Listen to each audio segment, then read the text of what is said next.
All right, so this is going to be JD Vance coming out in North Carolina. He is introducing Trump. This is their first outdoor rally since the event that happened on Trump. As you can see, there's bulletproof glass up here. That's going to be their safety precaution. Let's go ahead and see what's going on here.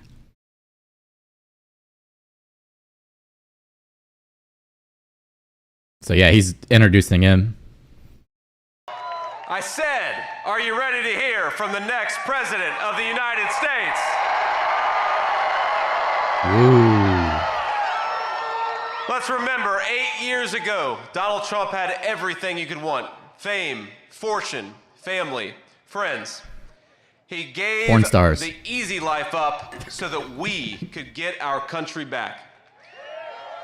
He traded everything for an unjust persecution, for slander, for scorn, so that we could save the United States of America. That's thunder if you hear Now, that. they couldn't beat him at the ballot box, so they tried to bankrupt him. Storm in here.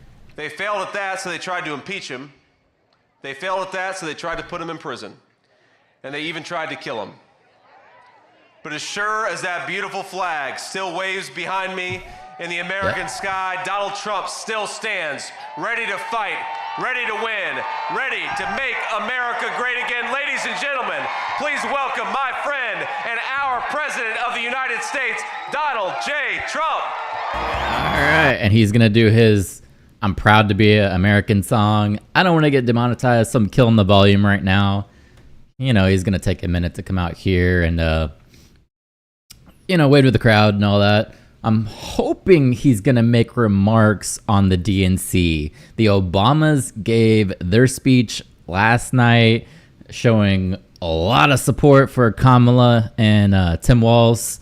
So hopefully he has some ideas on maybe pulling people back to his campaign that might have been deterred from the speech that they just gave. The Obamas have a lot of favor. Let's just be honest. People like the Obamas. So we'll see what he has to say. I'm hoping he doesn't go into his normal rants, doom and gloom, that kind of stuff. Maybe he will change course a little bit, but who knows?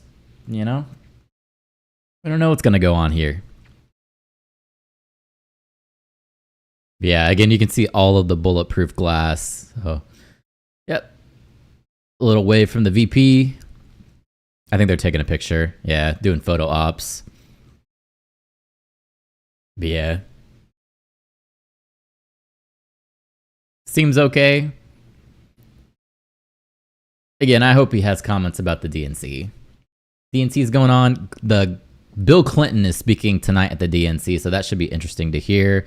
And then, of course, Tim Walz is going to be probably their closer. I don't know who else is going to be there, though. I'll probably listen in to Bill Clinton. It's been a while since I've heard a speech from old Bill. Just to see what he has to say, you know. Obviously, he's going to give his endorsement to Kamala, but, you know, maybe he has some ideas to share with the Democrats. So, still playing the music, but it's almost over. So, yeah. He doesn't seem as tired as the last interview I saw him in. So, hopefully he has some energy today to deliver some pretty good remarks. Some counter remarks to the DNC. Here we go. Finishing up now. There we go. Thank you very much, everybody. It's great to be here. What a place. Did you like the flyover? That was pretty good. Oh, they had a flyover. Hell yeah. We were going low and fast. That was moving along. That was pretty low. Just want to thank JD. He's doing a fantastic job. And I want to thank North Carolina. I love North Carolina. North Carolina. Here we go. 76 days from now, we're going to win this state, and we're going to win the White House, that beautiful, beautiful building. That beautiful building. I want to thank Senator Ted Budd, who's doing such a great job. Senator Ted Budd, thank you. Thank you. Great job, Ted. Mark Robinson, he's out there, he's fighting. He's fighting. He's a great one. And I think we have a lot of our sheriffs here, don't we have? Where are they? Will this stage hold them? I'd love to bring them up. Come on, sheriffs, get up here. Okay. Mark, Do a little photo on. op, you know.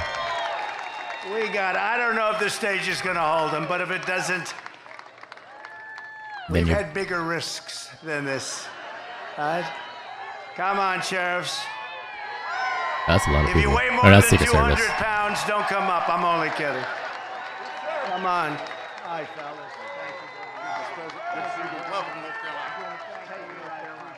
All right.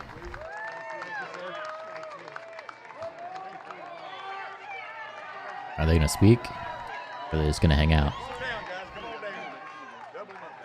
Thank you for the like, whoever that was.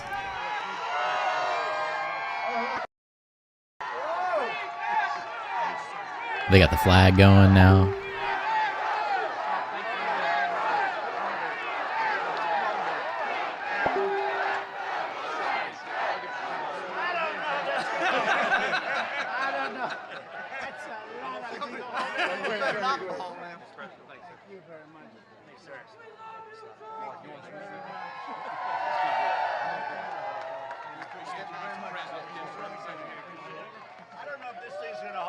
That's a lot of people. He's taking a huge risk. That thing's going to break. Somebody's about to break a leg.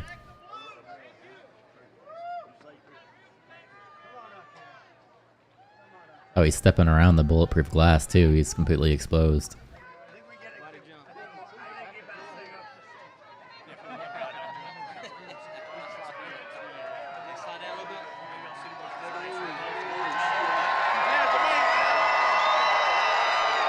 They're cramming in there.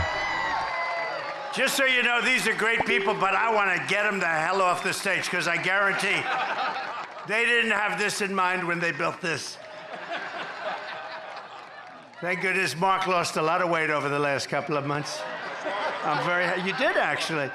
Well, I want to thank you all very much. You are the reason we're able to be here and that you have a safe state and a great state. Thank you all very much. Thank you. That's some group of people for endorsements too. Every group virtually in the country, law enforcement endorsed us. Thank you very much. Thanks, Mark. Good luck, Mark. Will win. Gotta win. He's gotta win. Gotta win. He's a good man. Thank you. Oh, I feel much better. I feel very much better that they got off the stage. Damn. I had no idea what was going to happen, but it's not that far down. You know, I had no idea what was. I'm a big structural guy.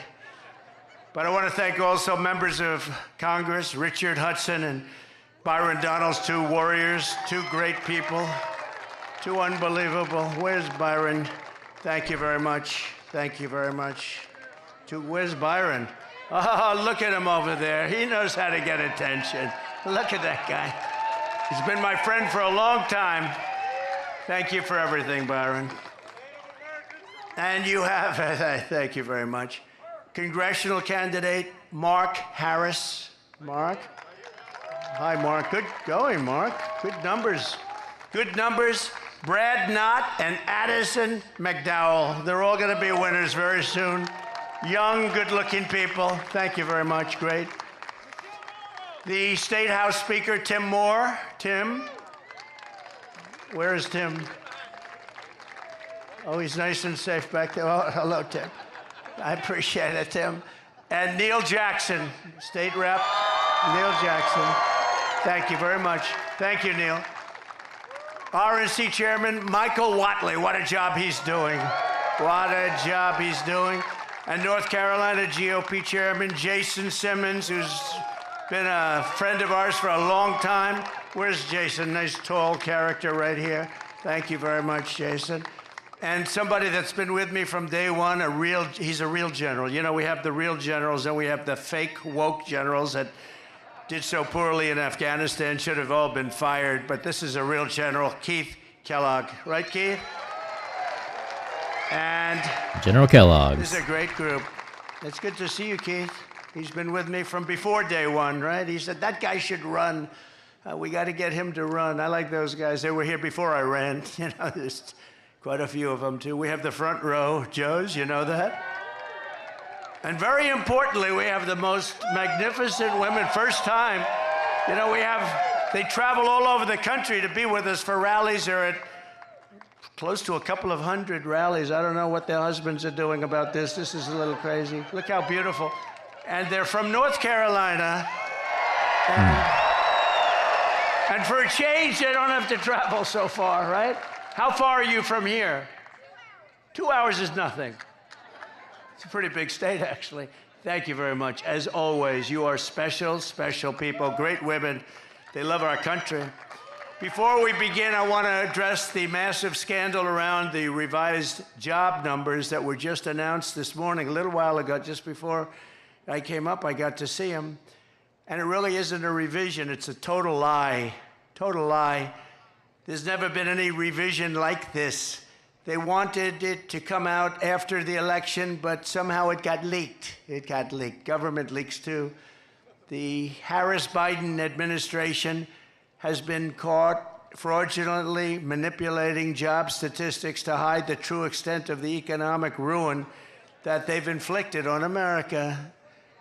Do what? The new data from the Bureau of Labor Statistics shows that the administration padded the numbers with an extra, listen to this one, 818,000 jobs that don't exist.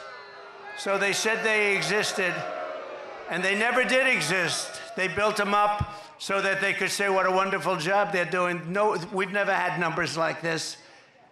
They don't exist. They thought they could do it sometime after, we have an election coming up very quickly, but they wanted this to come out after November 5th when it wouldn't have meant so much, but it came out a little early, so there's a patriot in there someplace, right? The real numbers are much worse than that, and comrade... So he's actually not lying here. I looked it up and it says recovery versus creation. Nearly 72% of all jobs gains in 2021 were simply jobs that were being recovered from the pandemic, not new job creation. In fact, when looking at today's economy compared to pre-pandemic levels, employment is up only by 3.7 million.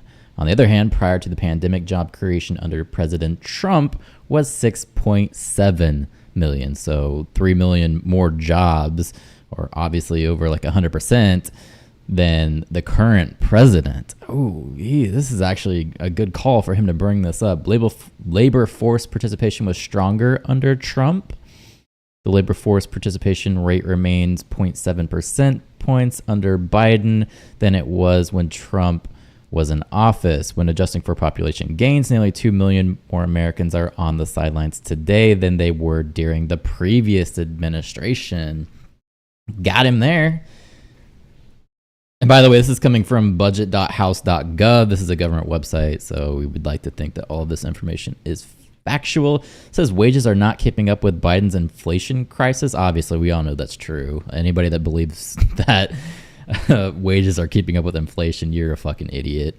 But it says real wages are down over 5% since President Biden entered the Oval Office. Okay, so we're taking a 5% pay cut. Inflation still shows no signs of slowing down. Americans are still feeling the sting of this inflation crisis. Prices are up 15.3% under Biden. Inflation remains over 3 times higher than just a couple of years ago. As we just saw, I think it was 2 weeks ago that the Biden administration came out with their CPI guide, and they said inflation was around 2.9%. They kind of championed that as a huge win, even though that's just returning to national averages, and we're still dealing with issues of inflation that peaked up until that time. So it's not actually coming down, it's just returning to a baseline level, and we're still dealing with the many years, to include the Trump years, of inflation that spiked our prices, and of course groceries still going up. So let's go ahead and continue and see what else he has to say. Kamala, she's comrade, the most radical left person ever to run for a high political office in our country. Gets another 4 years, millions of jobs, and it'll vanish overnight. She gets 4 more years, you're going to see jobs vanish. Millions and millions will vanish, and inflation will completely destroy our country. We'll have inflation worse than they've given us. When I gave it to them, I had virtually no inflation. And now their number's up to 22, 23%. Now, people are going to come back and say, oh, Trump said there's no inflation. Obviously, what he means here is he's saying baseline inflation, average inflation, but people are kind of stupid and they're going to make points in his campaign to make him discredited, even though they could probably pick an actual point that he has to discredit him. They don't have to make up lies. That just kind of hurts their own campaign. Real number is probably 40 to 50% because a lot of the things in their numbers aren't included. I saw another one where the FBI releases crime statistics, and they weren't that bad. And then they left out little things like New York, Chicago. They left out various areas, and that wasn't so good. Your life savings will be totally wiped out. And if you put somebody like that in there with him, how about him? How about him? She'll destroy our country just like she destroyed San Francisco, just like she destroyed California. With the Trump victory, we will once again have the greatest economy in history. We're going to do things that are going to make us so great so fast. We're going to bring it back. We're going to make America strong again. We're going to make America great again. It's going to be fantastic. It's going to be fantastic. So I just want to thank you very much for your support, because I've always had fantastic support from you. Thank you.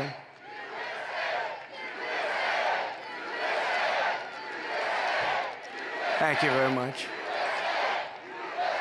We have a job to do. You know, we have a job to do.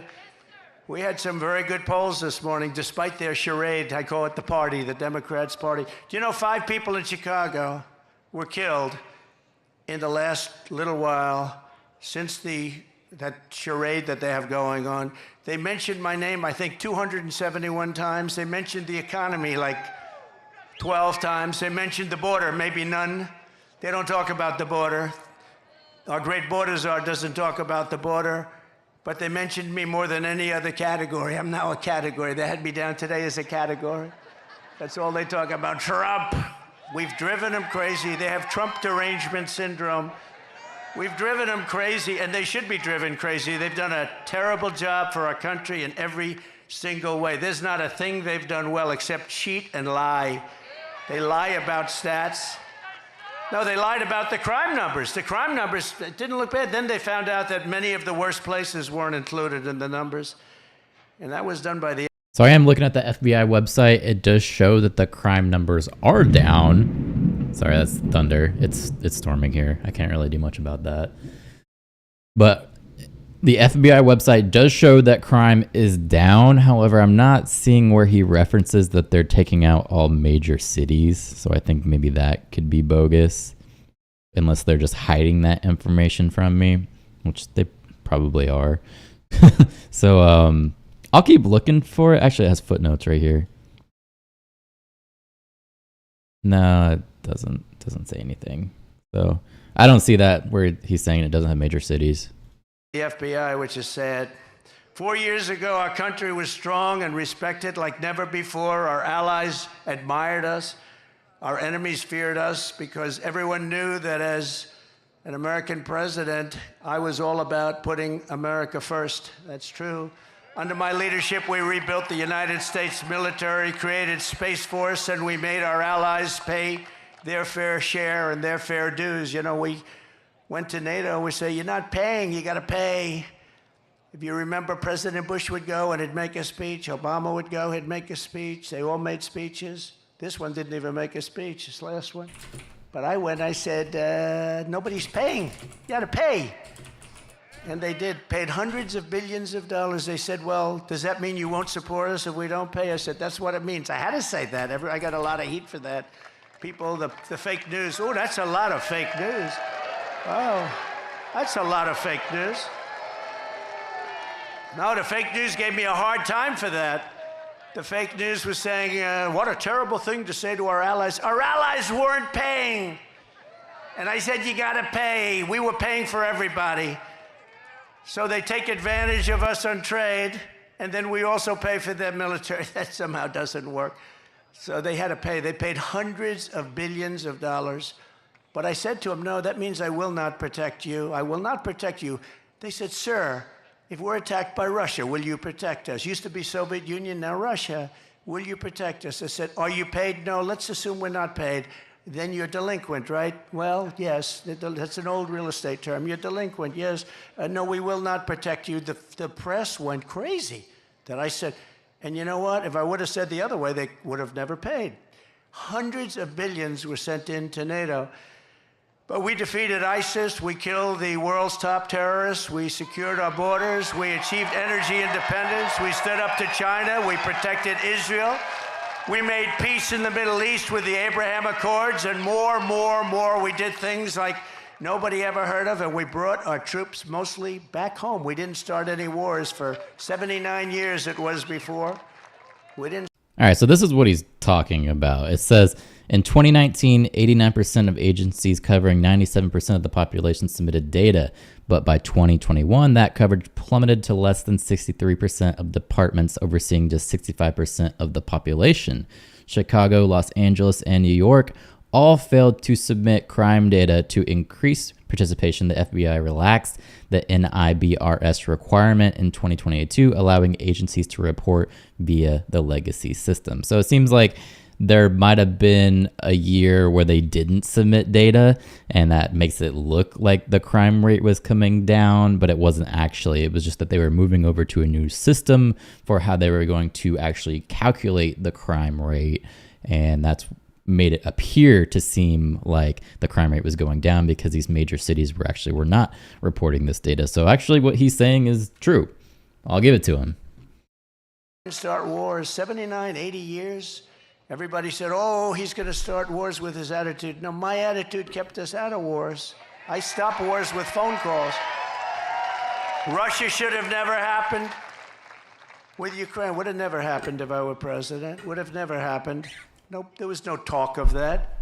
Would have never, ever happened with Putin. Would have never happened. And Israel, October 7th, would have never happened. Iran would have never done that. They had very little money at that point. Now they're rich as hell. But Biden allowed that to happen. And Kamala, where's Biden? What happened to Biden? Where is he? He's on a beach. He just spoke at the DNC Monday. He was there Monday. You know, he's got somebody that thinks he looks great in a bathing suit. He likes to go to a beach. How do you leave here and go on a beach? You can't do it. There are things you just don't do. People don't want to see you in a bathing suit. Walks badly. It's hard to walk in the sand. You know, he has a hard time lifting his feet through the sand. And then he grabs the chair. The chair is meant for old people to lift and young kids to lift, like, 4-year-old kids, right? And he can't lift it. He needs a little help. The whole thing is crazy. How we ever got that is crazy. And what happened to our country with inflation and with disrespect from all over the world, and all these wars are starting all over the place. And we're very close to a third world war, and don't kid yourself, because they are laughing, but they're not laughing too much. You're a little worried about a certain person winning the election. We had some very good polls today. Let's see what the polls are with the DNC going on. If that happens, you're not going to have any third world wars. Every American was safer under President Trump. In fact, the entire world was safer when I sat behind that beautiful Resolute desk in the Oval Office. I heard the other day, for the first time, I heard Biden say, the beautiful Resolute desk. He never said that before. They copy me. When I say we're a nation in decline, guys are copying me. Then they say they shouldn't say that, but they thought the words were beautiful. But they copy me all the time. In that case, it was Republicans that were copying me because they happen to be right, so I don't mind if a Republican copies me. Any of you guys want to copy me. But it's a sad thing to have to say, but they copy me. The Resolute desk, he never mentioned that. He doesn't even know what the hell the Resolute desk is. Exactly 3 years ago this month, the weakness and incompetence of Kamala Harris and crooked Joe Biden delivered the most humiliating event in the history of our country and one of the biggest military disasters in the history of the world, as far as I'm concerned. So he just said that he had some good polls come out, and I found an independent website that actually ranks all of the polls going on, and most of them show that Harris is still winning. Let's look at the top 10 average is 47% for Harris and 45.4% for Trump. So it's still showing that Harris is winning, but these are polls. That's all bullshit anyway, so I don't really care about these numbers too much. They do have some polls showing that Trump is leading 45% to 46%. There's Fox News is showing 50% for Trump and 49% for Harris. So there are some polls depending on who you look at, but most of these polls are still going for Harris. Sir, no one will ever forget the horrifying images of their catastrophic retreat from Afghanistan. Desperate Afghans fell to their deaths from the wheels of U.S. cargo planes that were 3,000 feet up in the air. Bloodthirsty terrorists poured out of the prisons after Biden and Harris surrendered Bagram, one of the largest air military bases anywhere in the world. We spent billions and billions of dollars building it many years ago. And it was important to keep it. I was never leaving that. I would have been out faster than them. I said, that's not, we were there for almost 21 years. And I said, what are we doing? What are we doing here? And we had no soldiers killed for 18 months while I was there because they knew, don't play around with our soldiers. They were killing them. They were killing them under Obama. Did you see Barack Hussein Obama last night? Take little shots. He was taking shots at your president. What? And so was Michelle. They always say, sure, please stick to policy, don't get personal. And yet they're getting personal all night long, these people. Yeah, Do I that's still true. have to stick to policy? I'll give him that. Sir, you must... They did nothing but paint him as a racist that was pretty much just a white supremacist that was destroying the country. That's literally what they did to him. So I will give him that as a fact check. I watched it last night. It's on my channel. You can watch it. Some pretty good speeches, though. The Obamas, they can give some speeches.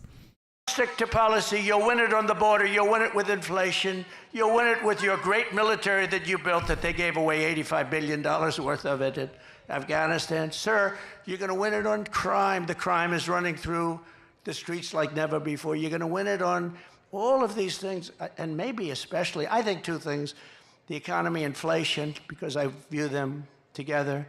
What they've done to inflation, and they caused it with energy. What they did with energy is so stupid. If we were there, our energy, we would be so dominant all over the world right now. We were already energy independent. I made you energy independent, but we would be energy dominant. We'd be paying back debt. We'd be reducing your taxes still further. We gave you the largest tax cuts ever.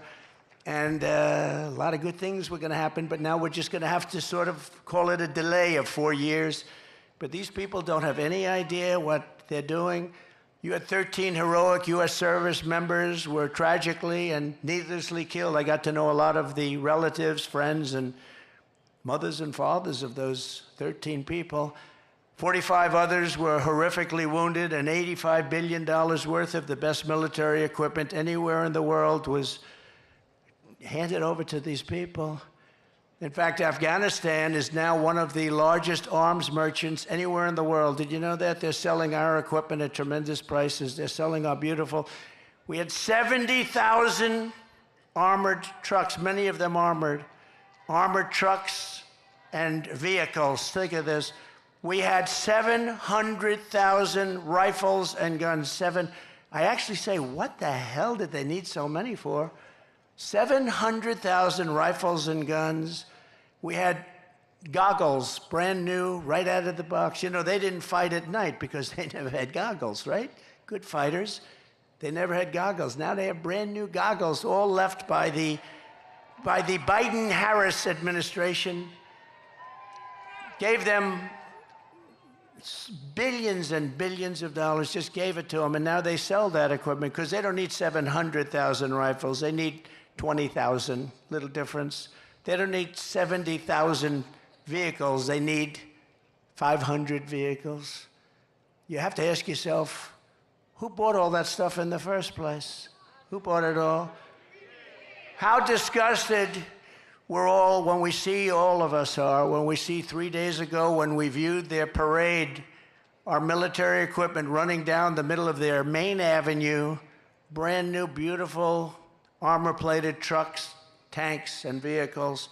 running down the middle, and they're all celebrating because we have stupid people running our government, and she'll be worse than Biden because he wasn't really a believer, but she's a radical left believer. She ruined San Francisco, she ruined California, and if she gets in, our country doesn't have a chance.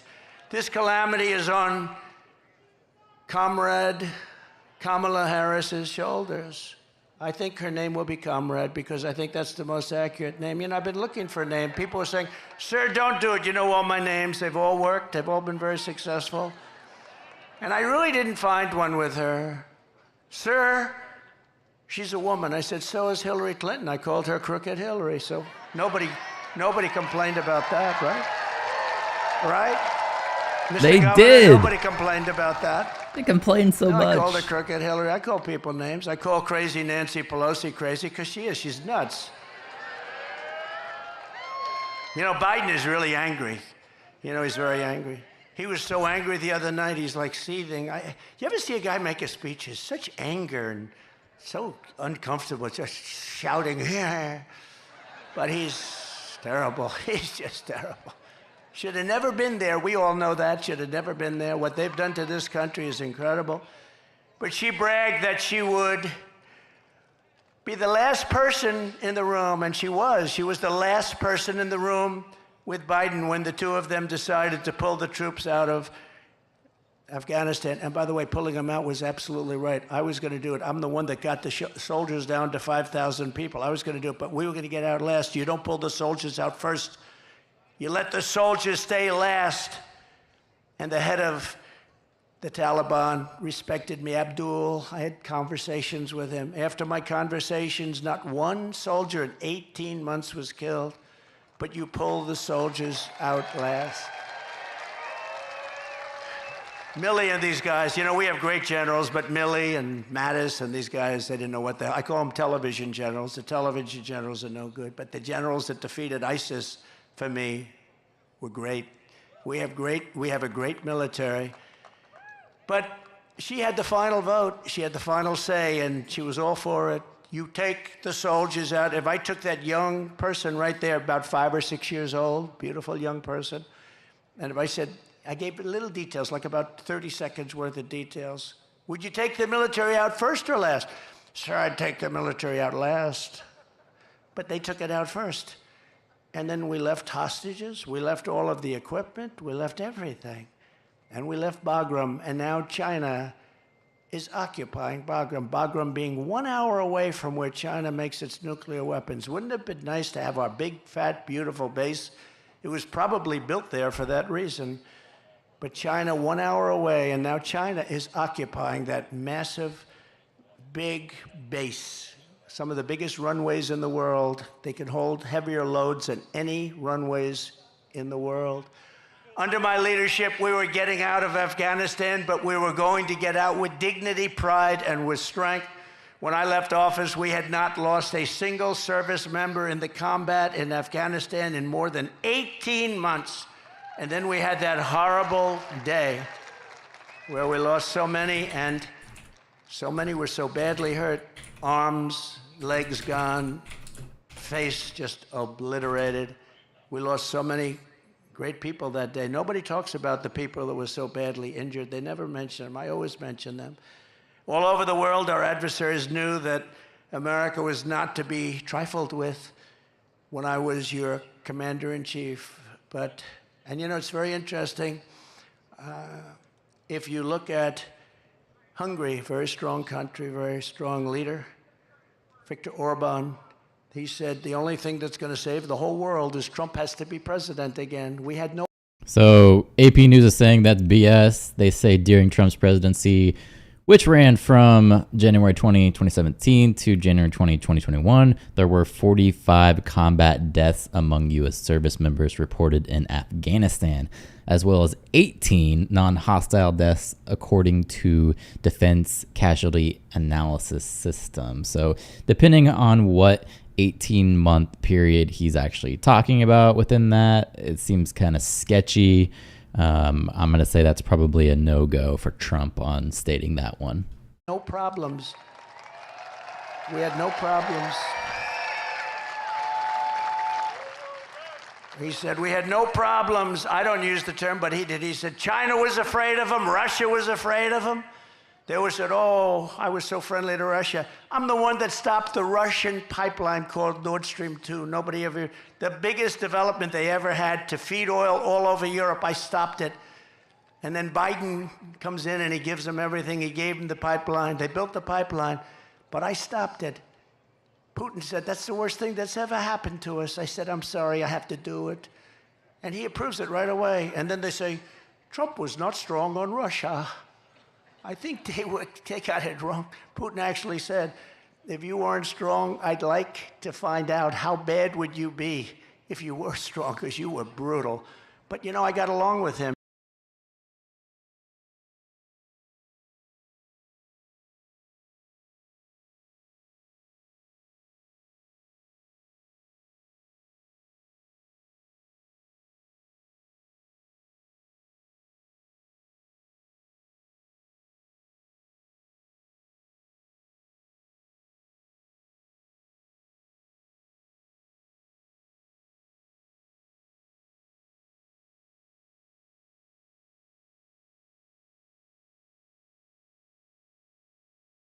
It's good to get along with these countries. I got along with China. That wouldn't have happened. What's happening right now, they're planning an attack on Taiwan. There's no question about that.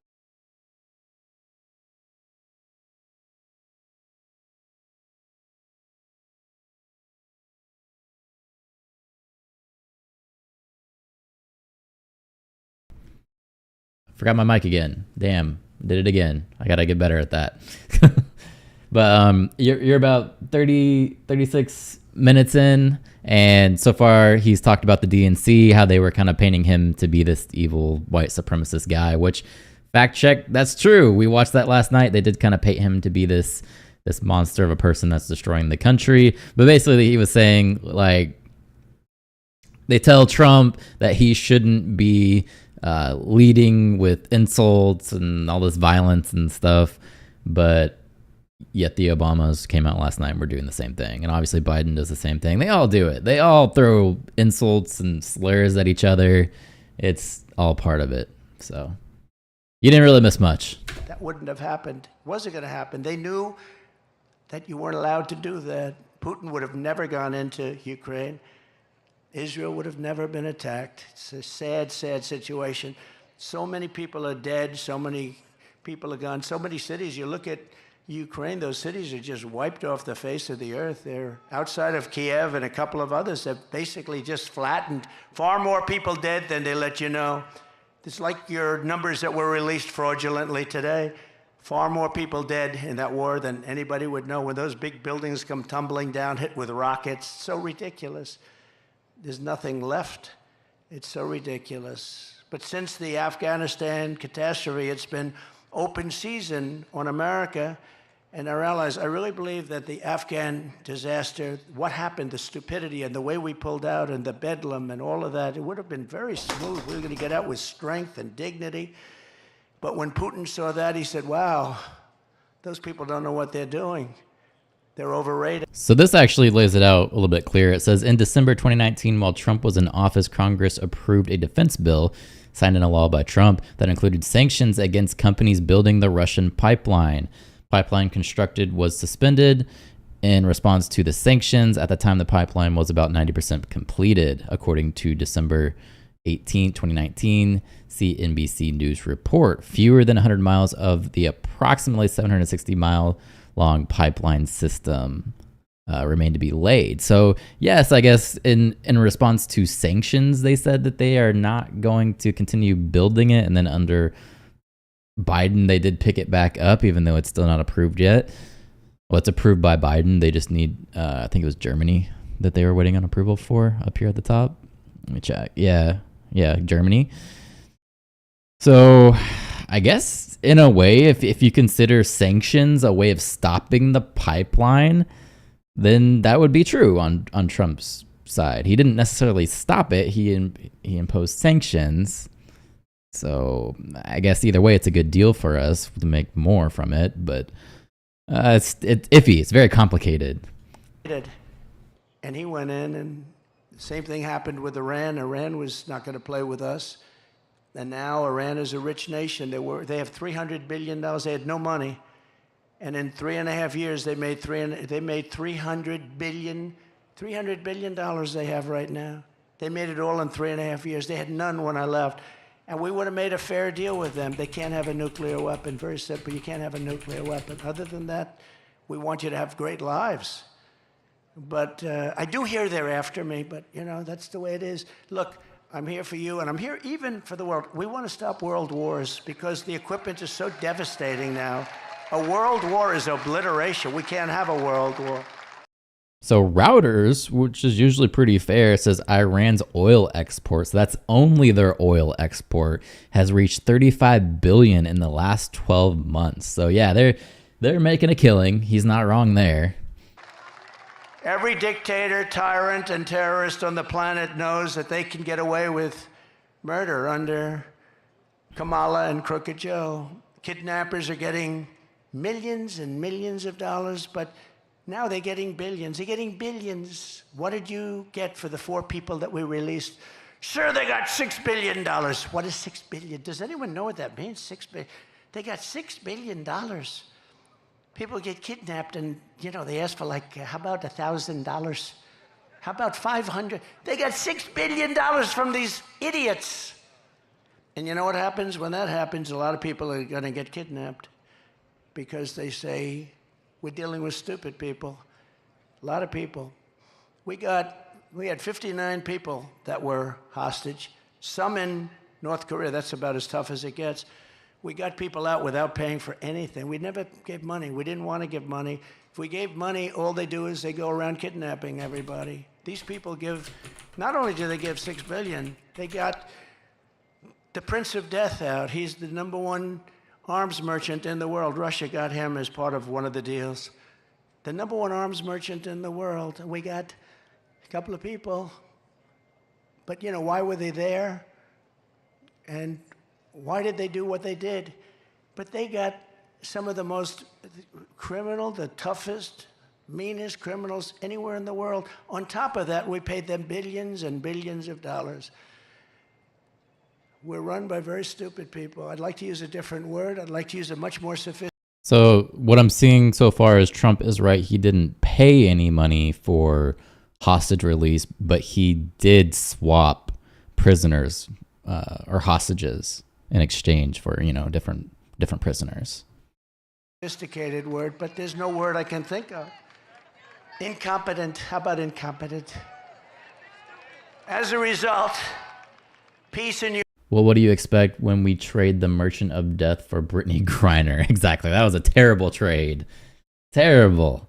And even the recent hostage release, although we want these people to come back home, the trades that we were doing for them were terrible. And the number of people that we were giving to Russia compared to what we were getting back was a terrible deal under Biden. Europe has been shattered by the largest European land war since the fall of Nazi Germany. This is the largest war there's been, and this war is going to escalate and escalate. When, if, but when. I have to always say if, you know, because they cheat. I would say when if they didn't cheat, but they cheat. That's the one thing. They're great at cheating in elections. If we win, I'll get that thing settled before I take the office. I'll get it settled as president-elect. I'll get that war stopped. With Russia, yeah, we'll get that stopped. Ukraine and Russia, we're going to get it stopped, and quickly. It'll be done before I get to office. It would not have happened if I was president. It wasn't going to happen. In the Middle East, the Jewish people have suffered the worst atrocities and deadliest attacks since the Holocaust. There's no question about that. The United States has been forced to abandon more embassies under Comrade Kamala than at any time in our history. Comrade Kamala. And we're running out. It's not like we're leaving. We're being run out of these embassies that cost us hundreds of millions of dollars to build. You got to see these embassies in the middle of nowhere in a country you've never even heard of. They spent $900 million to build an embassy. The whole thing is crazy. The world is on fire, and Kamala and Biden have marched us to the brink of World War III. That's what we're in. I think, General, you would probably agree. You're one of the experts, I would think, right? I don't even talk to you about that lately. It's so out of control, I don't even have to bother. I just say, look, take a look. But one of the great experts, and we're on the brink. That's why this November, Americans are going to tell Kamala Harris, that we've had enough. We can't take it anymore.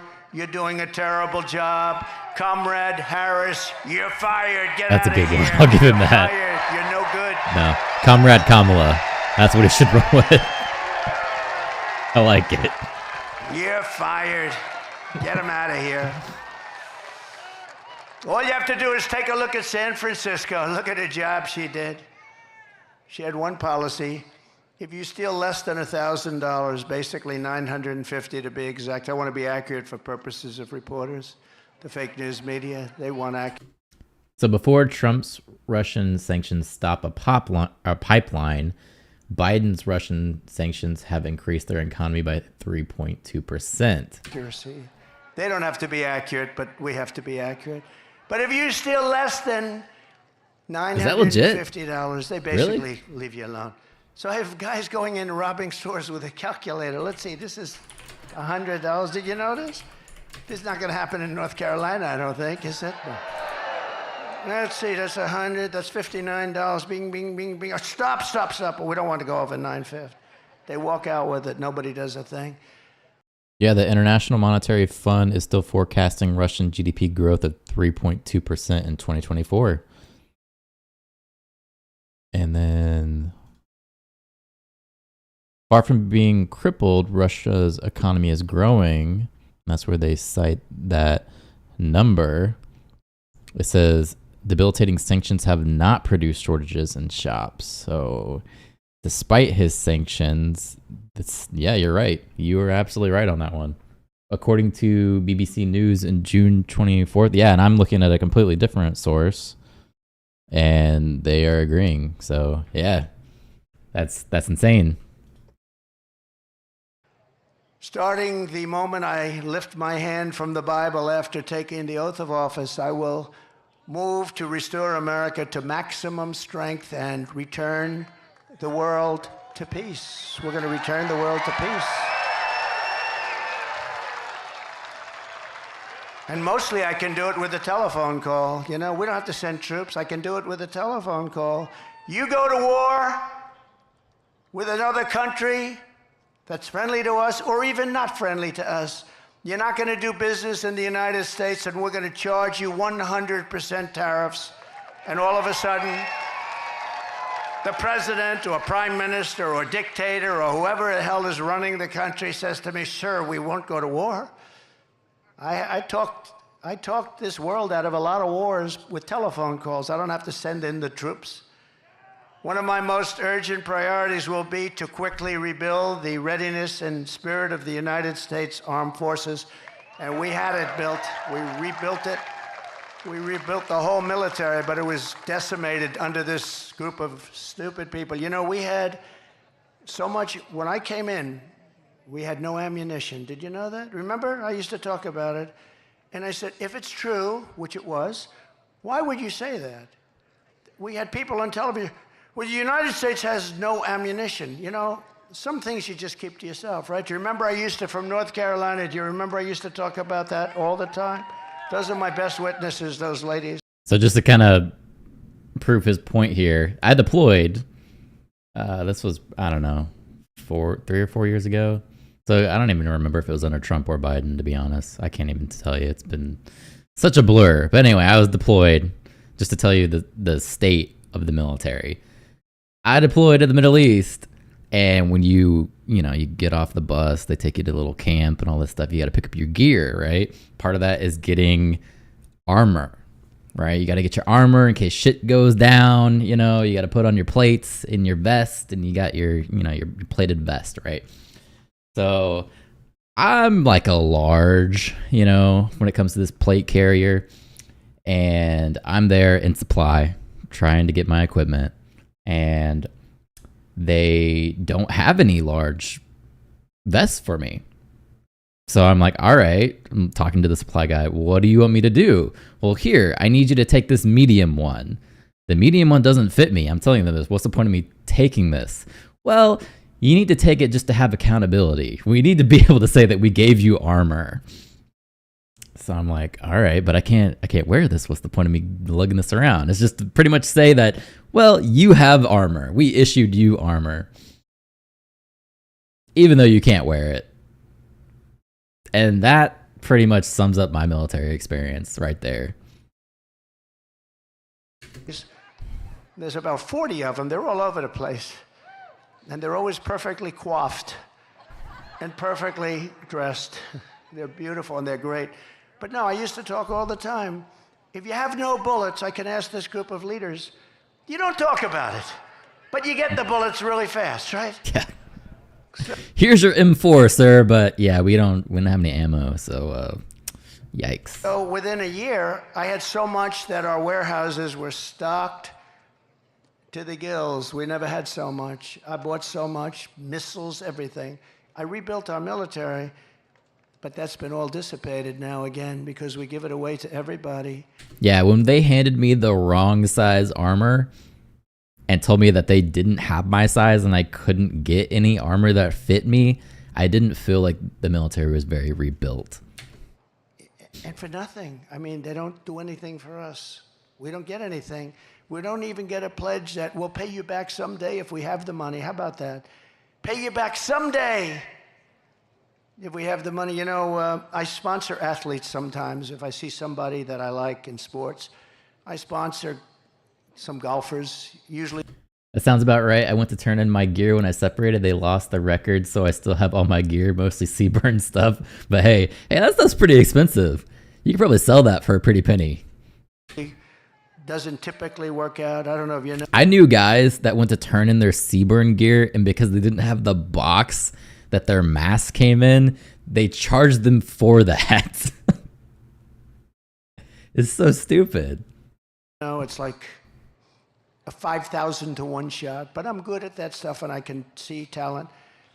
And I'll give them a few $1,000s. I'll give them $50,000. I'll say, you know, you're really good. You could make it. Why aren't you trying out for the tour? Sir, I have no money. I have to give lessons. I have no money. He said, you're too good to give lessons. You can be a tour player. I said, I don't have any money. I say, here's $50,000. And here's the deal. If you do well, you pay me back with no interest. Just good luck. If you don't do well, which you probably won't, because it's very hard, they say the worst is a boxer.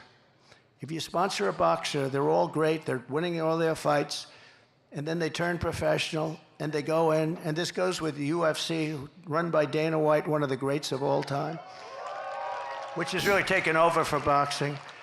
But it's the same thing, and people sponsor people, and they get what they get. But the worst is that. What's going on? Oh, they're saying medic. Someone must have passed out. Oh. A doctor, please. Yeah, they need a medic. Wonder they're in North Carolina, but I wonder where they're at. Look at the airplanes. It is very hot here. I noticed. It's very hot. Don't lock your knees. A lot of the people waited for days to get here, so I understand it. Take your time, doctor. Take your time. Thank you.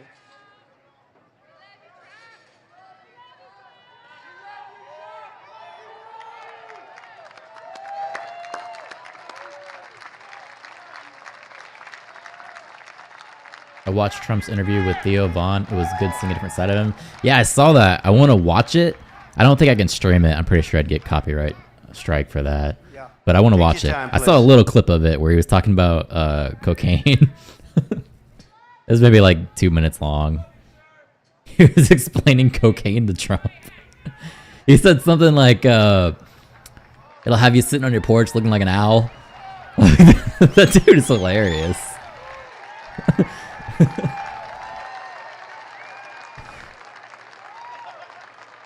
Trump's gonna go help now.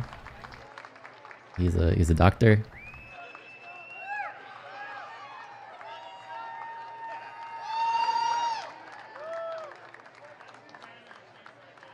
Imagine you pass out and then you have Trump right there when you wake up. That must feel like a weird world to live in.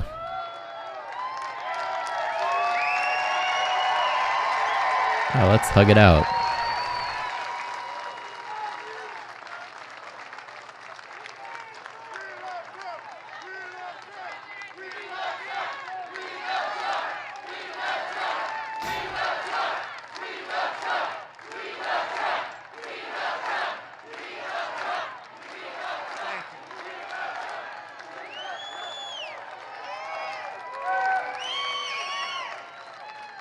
The rally pass-outs are escalating. Kamala will have a major emergency they come next 2 time. days, 3 days early, and it's a lot of stress. We lose them. The only ones we don't lose are front row Joes. I don't know what they have going. They have something going here, Governor. Thank you very much. Thanks, Doctor. But America is blessed with the greatest military in the world, but our men and women in uniform have been betrayed by radical left politicians and some generals, and at the top, they're woke. They're woke. We don't want woke generals. We want generals that know how to win, and we have them. We proved that when we wiped out ISIS, didn't we? Proved it. Sure, it'll take 5 years. We did it in three weeks. I think we did it in 3 weeks. We have the greatest military in the world, but you need the great leaders. Otherwise, your military can never be great. Everywhere I go, soldiers and veterans tell me how angry they are that not one person has been held accountable for the Afghanistan catastrophe. He never fired anybody. You know, I fire a lot of people when they don't do a good job. Then they come back and write books. You know, they hate you, but that's okay. When you don't fire people, they never write books, you know. But I fired a lot of people. I wasn't happy with their service. I wasn't happy with the job they did, and I fire them. I let them go. I mean, I'm working for you. I'm not doing this for myself. But when you fire them, they always come back with something. And now nobody's ever been in the position where, you know, they get offered all sorts of money from the fake news and everything else, and fame. We're going to make you famous. All you have to do is make up some stories about Trump. But people don't seem to care. It's phony stuff, phony, horrible. They're lightweights. They're terrible people. You know, when I came, don't forget, I didn't know anybody in Washington. I'm president of the United States. I'm going down Pennsylvania Avenue with the biggest load of military and police and motorcycles and everything you've ever seen. And I didn't know anybody. I said to my wife, I don't know a lot of people, but the people I know, I got recommendations from a lot of good people, well-meaning people. Some were good. Most were great. But we had some bad ones too. But now I know them all in Washington. I know the good ones, the weak ones, guys like this. I know the weak ones and the bad ones, General. We know the dumb ones and the smart ones, don't we? We know them all. But the voters will hold Kamala and Joe accountable for this November when I take office, and they're going to be held accountable for what they've done to this country. Right? Thank you. I'm ready for the debates.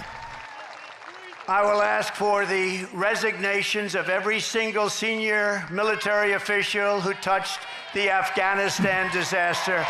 Guarantee that last statement about going down Pennsylvania Avenue with tanks will be misconstrued here soon. Oh yeah, they're gonna come out.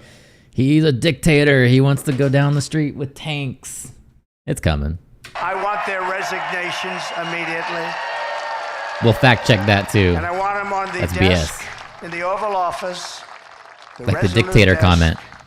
I want them on at 12 o'clock, Inauguration Day, everybody involved with that disaster. When you have a disaster so stupid as that caused us such problems, you don't know what that's done to the reputation of our country, the Afghanistan disaster. This house cleaning will be a signal to the entire world and America military and everybody else. They want people to be held accountable for failure and incompetence. And it's just not acceptable that something like that could happen. These are fighters. They fight with broken, old, obsolete weapons and knives. We have F-16s. We have F-35s, F-32s. And we were knocking the hell out of them. Just knocking the hell out of them. No, they didn't have a press briefing. I was kind of disappointed. Usually they have one on Wednesday. Yeah, I would have tuned into it. It was easy. I think maybe because of the DNC, they're not doing briefings. Although I thought maybe she did a gaggle on board the plane Monday. But I guess they're not doing a briefing. But I said, what the hell are we doing this for? Let's get the hell out of there. We were getting out with such strength. It was so That's why I'm watching this, because normally we'd be watching the press brief. happy they couldn't believe it. And then these people came in, and it's horrible to even think about what happened. And countries all over the world lost respect for us because of Afghanistan. We demand success and we demand victory. We want victory from our soldiers and from everybody else.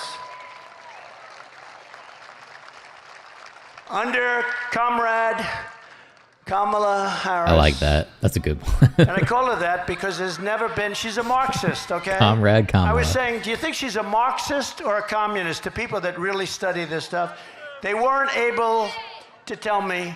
They said it could be all the way, it could be communist, but she's damn close.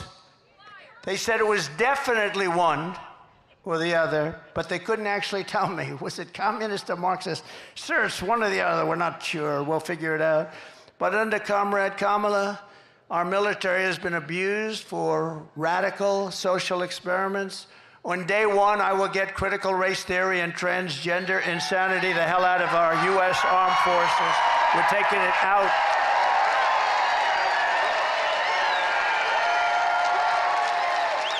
Our warriors should be focused on defeating America's enemies, not figuring out their genders. By that time, hopefully they know their genders. I got briefings on how to deal with transgender people when I was in the military. These are memories that I will never forget. And it's not even so much that it was happening, it's the response of the people around me and the questions that were asked to our commanders, like from enlisted folks, you know, in my squadrons, that were just hilarious. Marxist It really made me feel like I was living in some kind of weird sitcom. ideologies have no place in combat. Think of it, they go in and they decide, oh, they're going to change my gender. No, we want them to know their gender when they go in. You have no idea the disruption that has caused, and the fake news refuses to report it. You know, when I did a ban, I went to a lot of... I literally sat in a squadron commander's call where the commander was trying to, you know, do the PowerPoint slide, go over the rules for the transgender transition, all this crazy stuff. And we had an NCO ask the commander if a transgender female comes into the bathroom and he's there and he sees her naked and she's changing and he gets hard, what is he supposed to do? He asked that to a commander. Like, I don't know, man. The good generals, I said, I'm not going to tell you names. Just tell me, is it the right thing or the wrong thing? The wrong thing, sir. It's the wrong thing. And I had unanimous support. And then we did it.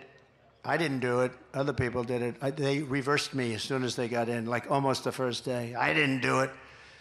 But they allowed things to happen to our military that just not right. If you want to have a sex change or a social justice seminar, then you can do it somewhere else, but you're not going to do it in the Army, Navy, Coast Guard, Air Force, Space Force, or the United States Marines. Sorry. You're not going to do it there. The military brass that led these absurd and insulting initiatives will likewise be removed, and they will no longer be in command. They're going to be gone so fast. Kamala and Crooked Joe purged 8,000 service members from our military for refusing their COVID vaccine mandate. They refused to do it. We didn't want a mandate. The mandate, you just can't do that. Here in Utah, we had a Squadron Fun Day. We watched a Few Good Men movie. The commander came out after and apologized for the 2 cuss words in it. Blew my mind. We are in the military. Does he not know any NCOs? I will rehire every patriot who was fired from the military with an apology and with back pay. They will get their back pay and an apology from our government. Hopefully they have great jobs right now and they're making a lot of money, but if they want to come back in, they get an apology and we sign them up and they get their back pay. Should have never happened. The mandate stuff should have never happened. Thanks to Comrade Kamala and Joe Biden, morale in our military is now so low that almost every single branch is suffering a major recruitment and retention crisis. You know that.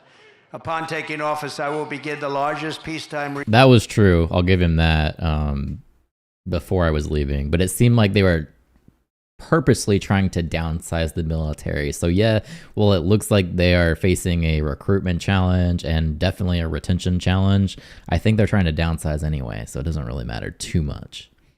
Recruitment drive in the history of the armed forces. We have to fill our armed forces with great people, but they don't have spirit now. There's no spirit. Used to bring, other soldiers would bring their friends in. Now that doesn't happen. Almost never happens. The sense of spirit, pride, and prestige will soon come roaring back and reach levels never seen before. We're going to make it so hot that I'm going to want to resign and join the military. I don't know what rank I would start at. I guess I started private. I don't know. Pretty much anybody you talk to in the military will tell you it's a job. There's not really that many gung-ho military people that I actually know. It's a job. It pays decent, good benefits, risk of losing your life, potential of working multiple 12-hour shifts in a row or for long periods of time. It is what it is. What rank would I have to start at, General? I have to start pretty low. He said you'll start at the top. All right, then I'll stay here. That's very good. You'll start at the top. He knows what this is. America's military must always be unrivaled and unbeatable. I mean, I see reports coming out where they do studies, and they said under these circumstances, we'll lose a war to China. Number one, if it's true, why are we saying it? And number two, it shouldn't be true, should it? Censor that. Not going to happen. Why would they release a report like that for China to read? We're vulnerable here. She said they're idiots. That's a good word, too. Yeah. Who's the woman that said that? Stand, please. Who said that? That's very good. No, it's true. She says they're idiots. No, they released a report talking about all of the vulnerable areas. We need more this, we need more that. We're weak here, we're weak there. I don't know who does this report. Why would you release a report like that? So after years, that's like saying we have no ammunition. Ladies and gentlemen, we have no ammunition at the time. We're the United States of America. You know why? We gave it all up to Ukraine and various other places. We gave them everything. Empty our warehouses of all of our ammunition. Let's give it to people free of charge. Free of charge. Costs billions. Or body armor. Charge. Everything's always free of charge. So after years of horrific depletion with the comrade sending our missiles and airplanes, ammunition to other countries, I will make a historic investment in rebuilding the U.S. Armed Forces. I did that once before, but I have to do it again because they've depleted it, just like they've depleted the strategic oil reserves, you know? We have the strategic, in all due respect, it's not for filling up your car so that you have 4 cents a gallon less and that you vote for Crooked Joe. It's not meant for that. It's meant for war. It's meant for tragedy. It's meant for real stuff. It's at the lowest point today in its history.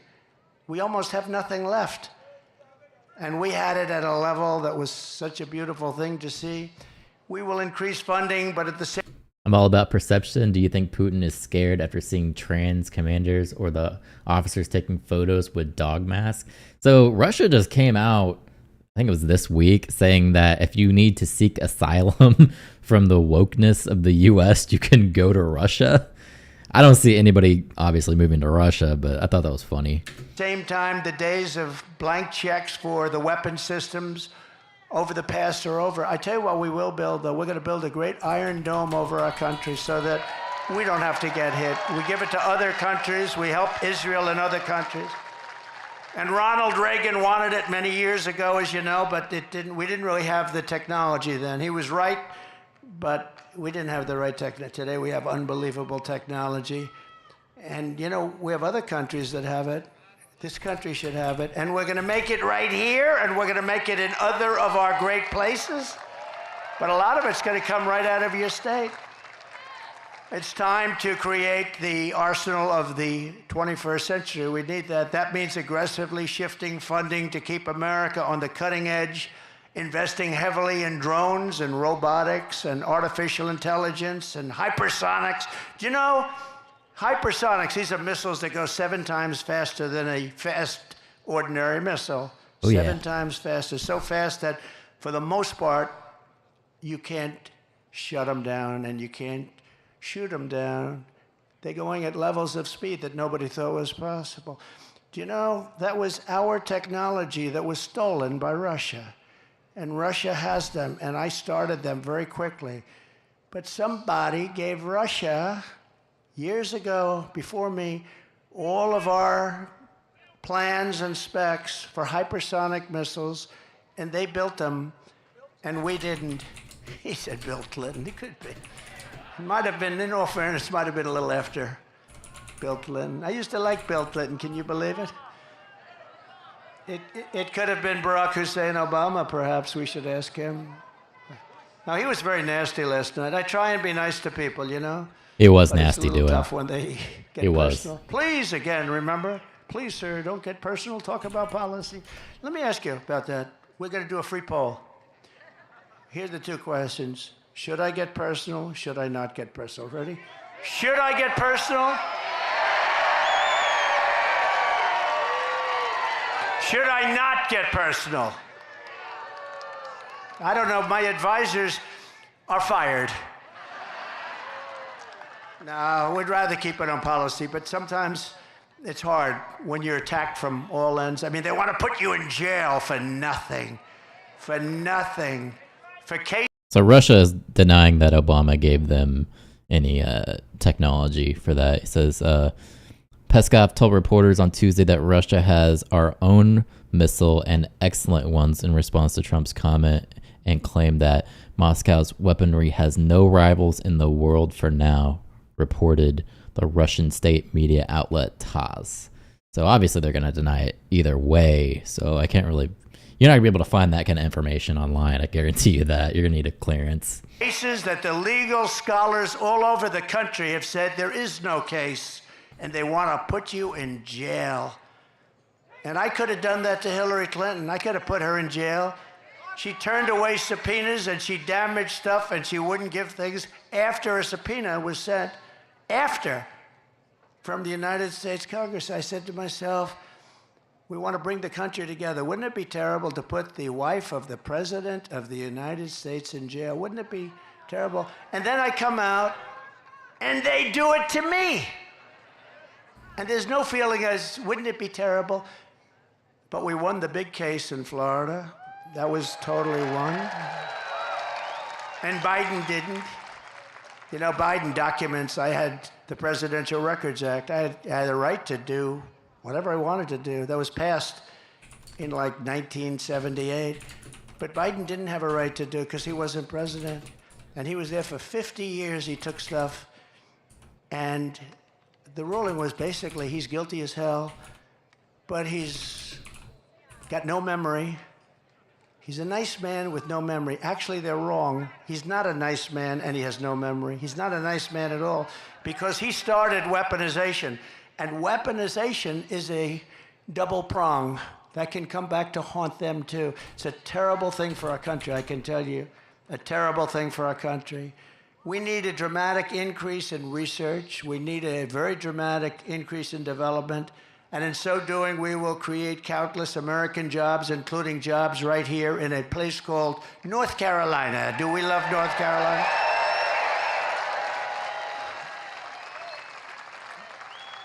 Laura Trump is from North Carolina. She named her daughter Carolina,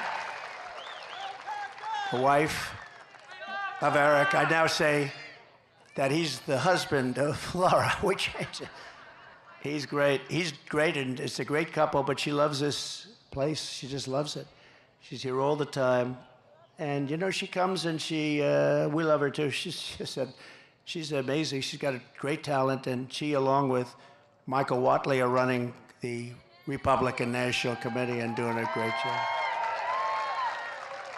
You know, a lot of times when you do that, they'll say, oh, family. Let me say, this is not a job that somebody, this is a tough job. And our primary focus is not to get out the vote. It's to make sure they don't cheat. Because we have all the votes you need. You can see it. Every house along the way has signs. Trump, Trump, Trump, Trump Vance, Trump Vance. And by the way, Vance is doing a great job. Vance is doing a great job. Look at that beautiful red Vance. No, but these signs are all over the place. I see it everywhere, no matter where. In Florida, they're all over. Because people want to see common sense. You know, we're the party of common sense. It's not conservative, liberal. They don't want to be called liberal anymore. They want to use progressive. We're progressive. So just to say what they're talking about here, it says President Joe Biden willfully retained to disclose highly classified materials when he was a private citizen, including documents about military and foreign policy in Afghanistan and other sensitive national security matters, according to a Justice Department report that nonetheless says no criminal charges are warranted for him or anyone else. So yeah, that is a little bit shady, but go figure. Progressive. I think liberal is more appropriate. Progressive is such a beautiful word, right? You know, it's progressive. That's PBS progressive means too. Go forward. They don't go forward, they go backward. As we rapidly rebuild American deterrence, we will quickly restore peace and stability in our country, but all over the world. We'll make our country a much safer place. We're in grave danger of a war, a third world war, I tell you. Before I even arrive at the Oval Office, and as I said, we're going to do things that are going to be shocking to people. But what I'm going to do more than anything else, I'm going to get things in line, and we're going to prevent that World War III. And if you look at what's going on with Ukraine and Russia, if you look at it now, there's an incursion into Russia. Then there'll be another incursion the other way. Then there'll be, and then all of a sudden, bad things will start to happen. They're already starting. By contrast, if Comrade Kamala wins this November, World War III is very... That's when the doctor came out and said he didn't realize he took them because he was in a mental decline. What? There's some pieces of news that I just must have overlooked. Virtually guaranteed to happen. Everything she touches, she destroys. Everything that she's touched, you look at her life. She was district attorney in San Francisco. The place went to hell. It's the best city in the world, probably 18 years ago, 20 years ago, maybe in the whole world, it was one of the best cities in the world. Then she becomes the Attorney General of the state of California. That place went to hell. It was helped by Gavin Newsom. Newsom helped, but she was terrible. And it's crime-ridden, and you can't walk down the sidewalk anymore. It's just unbelievable what's happened to that state. So sad. Best weather. Beautiful ocean, everything is good, but they've just let it go to hell. And she's going to do the same thing to the United States. And when she says, I'll let you frack, her whole career she said no frack, in Pennsylvania in particular, no, because they get tremendous wealth from fracking. They're going to be stopped, 100% they're going to be stopped. She just changed. Yeah, man, you're right. NBC News, Biden won't be charged in classified docs case. Special counsel cites instances of poor memory. Wow. So they didn't charge him for that, but yet at the same time we're saying that he was not in cognitive decline, but yet use that as a way for not charging him. This country, dude. Changed her view a few months ago. You got to see, she ran against Biden. There were 22 people running. She was the first to leave. She quit because she went down like that. And she was the first one out. She never made it to the first state in the primary. She never made it to Iowa. Never made it to Iowa. She didn't get one vote. And she still hasn't gotten one vote. And she won't have one vote. Think of it. I thought it was funny how last night they lectured us the entire time about democracy and how our democracy is being threatened. But yet Kamala didn't get one vote, like Trump's saying. I'm not a fan of Biden. I think he was terrible. A terrible president. What he did to our country, you look at him with the planes and the stairs and the falling all over the place, and he had no idea what the hell was happening. He couldn't find his way off a stage. And he remained as president, too disabled to be charged, but not disabled enough to run One of the most powerful countries. Exactly. Wow. That's a good lawyer, though. Good on him. Got to give him some points. Stare here, stare there, stare. I got stares all over the place. He'd finish his speech. I'd look around. Where am I? His speeches lasted. The nice part, it was good in the hot sun because they lasted for about 2 minutes and you could go home. But nobody would come anyway. But we can't let her. She's much worse than him, actually, because she's actually more radical. He never believed it. He just did it for votes. I don't know why you'd get votes by having open borders. You know, she wants open borders. If she became president in 4 years, you'd have 60 to 70 million people from all over the world. And it's not just South America. And remember, they're releasing them from their jails and their prisons. They're coming out of jails and prisons and mental institutions and insane asylums. Then we have hundreds and probably thousands of terrorists that have come into our country. We probably have a few here. Welcome, welcome. But we probably have a few here. And she's all for it. And now she's saying, and you see what she's saying, well, the wall was largely built. We were adding space onto the wall. We built hundreds of miles of wall. I actually took it because Congress gave us a hard time and the Democrats were brutal. We had 11 lawsuits and we won all 11, but I took it out of the military. I called it an invasion of our country. It was an invasion. And we built hundreds of miles of wall. And then I was going to do 200 extra. We ordered it. It was there. And we had that rotten, horrible election, that horrible election where we did much better than we did the first time.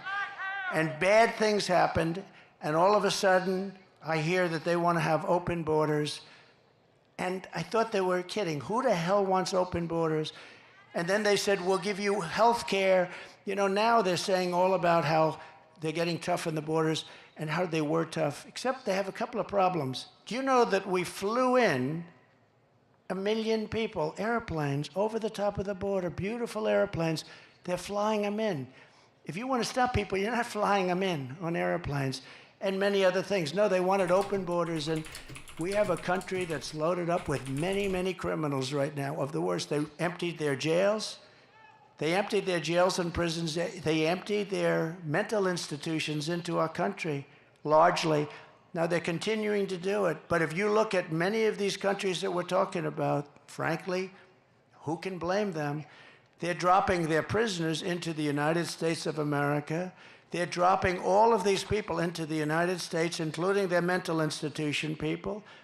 Any terrorist they have, they're dropping them into the United States. We're taking hundreds of thousands of people that were in jail for murder. You take a look at Venezuela, their jails are half. And I'm surprised. So him talking about Biden flying in immigrants, he said 1 million people, is a little iffy. This is coming from AP News. It's saying since January 2023, up to 30,000 people from Cuba, Haiti, Nicaragua, Venezuela can enter the country monthly if they apply online with a financial sponsor and arrive at a specified airport paying their own way. Biden exercised his parole authority, which under a 1952 law allows him to admit people only on a case-by-case basis for urgent humanitarian reasons or significant public benefit. So kind of true in a way, if you think about it. I don't see 1 million people here, but some are being flown in. Half, because frankly, I would have worked faster than that if I were running it. I would have had all of them out of there by now. They go to Caracas, they take all their gang members, all of their killers, their murderers, their drug dealers, they take them and they're putting them into the United States, and their crime is down 72%. In fact, next time what we'll do, instead of North Carolina, we'll have our next little gathering in Venezuela, because it will be much safer than being in our country. If these people win, you're not going to have any meetings, you're not going to have anything. There'll be chaos in our country. So it says on January 26th, the agency reported 327,000 were vetted and authorized to travel. So those numbers actually are getting pretty high. We just can't let it happen. We can't let it happen. We can't let it happen. Remember when Biden sent Kamala to Europe, to stop the war in Ukraine, she met with Putin, and then 3 days later, he attacked. How did she do? You think she did a good job? She met with Putin to tell him don't do it, and 3 days later, he attacked. That's when the attack started. Did you know that, General? Should have sent you. But over 500,000, they say, are dead or wounded, but it's a much higher number than that, and everything lies in ruin. Look, we are going to fight like hell to win this election. They are going to cheat like hell to win the election because they have no bounds. They have no bounds. I've said to some Republicans once in a place called Philadelphia, which I love. I went to school in Philadelphia. So there's a report from basically on Putin. It's saying Russian President Vladimir Putin said previously that Moscow would prefer Biden over Donald Trump, calling the Democrat more predictable. Yeah, but it's suffering tremendously, like Chicago, like every Democrat-run city is suffering. But I said, like, why do we allow them to do it? Do Republicans do what they do with the stuffing the boxes, with all of the different things they do? Sir, we're proud Americans. And that's really the right thing to say. But they have no bounds. We have to win this election. If we don't win this election, we are in such trouble as a country. We're in trouble right now, but you have the right guy to straighten it out. I'll get it straightened out. I'll get it straightened out fast. We're going to have peace through strength all over the world like we had just a short while ago. And I just want to say, closing, it's an honor to have served for 4 years. I wish we didn't have this break. The only thing good about the break is it shows how bad it can get, because we've never had a country that's been in shape like this country is in right now. We have squalor in our streets. Our vets are disregarded, living on sidewalks in freezing cold and unbelievably hot cities all over the country. And yet we have people coming in to our country that are living in luxury hotels. This is what we have. We're going to... Putin doesn't respect Biden or Harris. He knows whatever they do will not hurt Russia. Straighten out our country through common sense. We're going to straighten out our country with the United States of America. We're the greatest country in the world. We're not going to let this continue to go. We're going to straighten it out. We're going to make it bigger, better, stronger than ever before. We're going to bring in business. We're going to use tariffs to take advantage of our great strength and to, frankly, hurt countries that are hurting us and have been hurting us on trade for many, many years. Right now, China is building massive auto plants in Mexico, and they think that those plants are going to make cars and they're going to sell them across the line for no tax, no anything, destroy what's left in Detroit, which frankly, compared to years ago, is very little, and South Carolina and many other places. We're not going to let it happen. We will charge them 150 or 200% tariff, and all of that investment that they made is now worthless. We're not going to let them do that. We're not going to let them destroy our automobile industry. So that's true. China's auto sector is moving to Mexico. 29 new manufacturing plants set up since June 2022. United Auto Workers has a grossly incompetent man at the head. They want to make all electric cars, and Elon Musk is a friend of mine. You saw he endorsed me very strongly, and he understands that I'm right. And I love electric cars, and they have an incredible purpose. They have an incredible purpose. They're unbelievable what they can do, and he makes a great product. But I told him, I said, you know, before you endorse, you have to understand, we have to have gasoline-propelled cars. Again, we have more liquid gold than anybody anywhere in the world, more than Saudi Arabia, more than Russia. We have more than anybody. We're going to quadruple that business. We're going to be much bigger than both of them put together. We're going to pay down debt. We're going to reduce your taxes. I gave you the largest tax cut in history, the largest regulatory cut in history. That created all of the jobs. And when Biden talks about jobs, by the way, because they lie so much, the jobs he created, almost all of them, almost 100%, people say more than 100%, went to illegal aliens. The other, remember this, The numbers sound good because they're called bounce back jobs. We had a pandemic. People were laid off. And then as soon, and this is common for ages, when a pandemic goes, you have bounce back. The businesses, and had we not done what we did with money, probably some of you benefited, but we would have been in a 1929 style depression. We did it just right. The problem is they came in, they no longer needed money. We gave them a country that was fixed, and more people died during Biden, think of that, than died during us from COVID. Many more people died during them.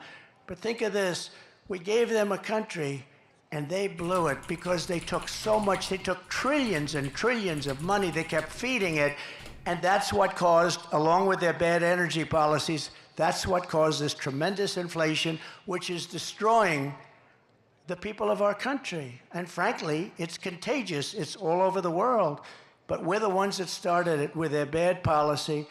So we're gonna work very hard, we've gotta win this state. This state is a very, very big state to win. We've won it twice, and we're going to win it again.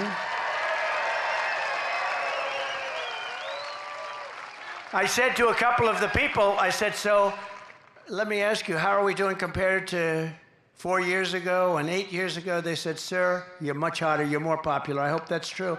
But we won it twice. And all I can do is pledge to you that we're going to do a great job for North Carolina. We're going to do a great job for the United States of America. We put America first, and we're going to make America great again. Thank you all very much. Thank you. Thank you very much, everybody. All right, so there you have it. That's your guy Trump out there. Hopefully we did some fact checking. Hopefully we were fair. Yeah. Let's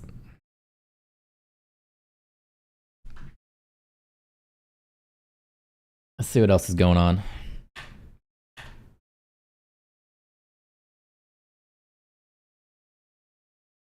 No. So I know the DNC, they usually don't start till like 6 p.m. though. I do want to watch Clinton. I want to watch Bill Clinton's speech. I want to watch that Theo Vaughn interview too that you mentioned, but I can't do that on stream, unfortunately, because Theo will get me. Why can't MSM fact check as fast as you can? Because they want to control the narrative. They don't want to fact check. They want to keep it in their control.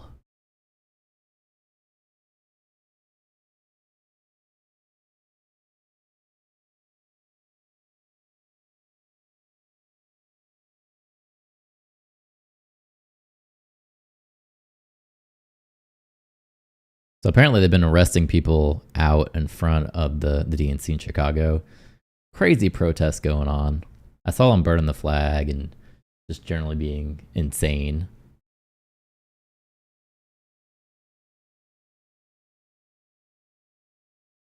I'm going to check the White House page one more time, make sure they didn't do a press brief. Because it's weird, it's Wednesday. Normally they do it. But nope, no press brief at all. Maybe tomorrow.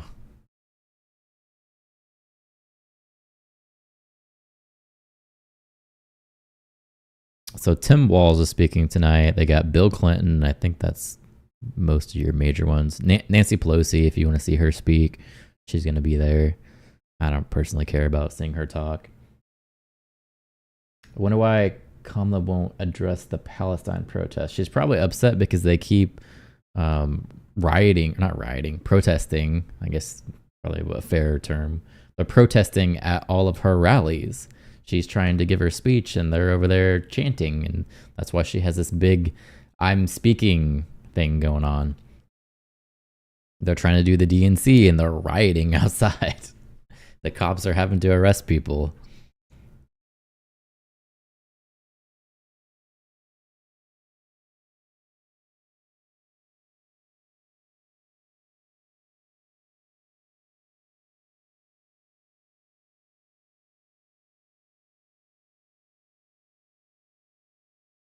I might check that out actually. Let's see.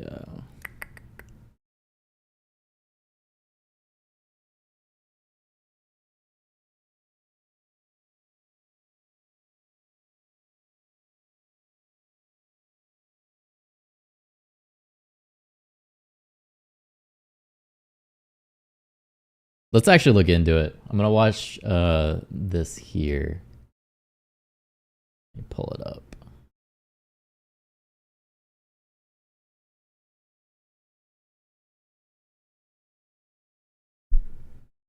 So this is Secret Service. They're giving a security brief about the Palestine protesters happening outside of the DNC. This is day 3, and apparently they have made some arrests. So I'm just kind of curious to see what this police chief has to say about it. Our male officers who were standing there didn't take the bait. They continued to fight through in the way that they were trained to respond. And in an instant...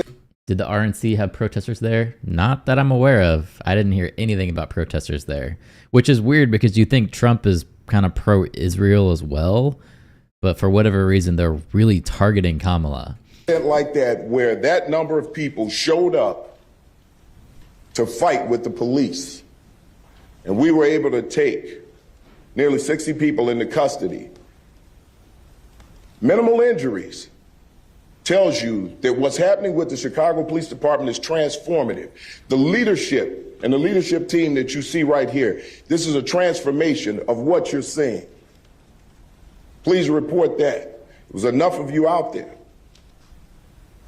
We will not allow people to come to this city, disrespect it, and destroy it. Good. We expect the rest of the week. You want the Chicago police to be like this, for sure. I know the local businesses in Chicago were boarding up windows for the DNC. Yeah, I saw that too. They were preparing ahead of time for the DNC because they knew this shit was going to get out of control. At least he's trying to do something about it, it sounds like. I don't know. Their journalists are going to ask him questions so we know a little bit more of what's going on. But at least he's being tough on them. To be better. That's what we're hoping for. We're hoping that people see that the Chicago Police Department is prepared, ready, willing, and able to defend this city. Good. It's time to get a handle on anyone who wants to wreak havoc on the city, people who are committing violent acts throughout the city. It is time to bring Chicago back to where we know it can be. Yeah. But that's going to take all of us. So it wasn't just the Chicago Police Department last night. As you see, we have the fire department here with us. Okay. Our federal partners. We have the COO, John Robertson. We have Deputy Mayor Gatewood standing here with us. There are so many people behind the scenes from other agencies who are working to make sure that this city is safe and to make sure that we're successful throughout this DNC. Hard to talk about all the, in Chicago without getting banned. It's true. I know I've definitely pushed the lines in the past where I'm kind of wondering if YouTube is going to accept my monetization application. We're getting there. I'm definitely not trying to break any rules. I'm just reporting the news. I'm trying to be fair. You know, this is definitely, this is news. This is straight from whoever police chief of Chicago, I'm assuming is his title there. You know, this is just news. I cannot say enough about my leadership team, boots on the ground, making sure that this operation works the way it needs to work.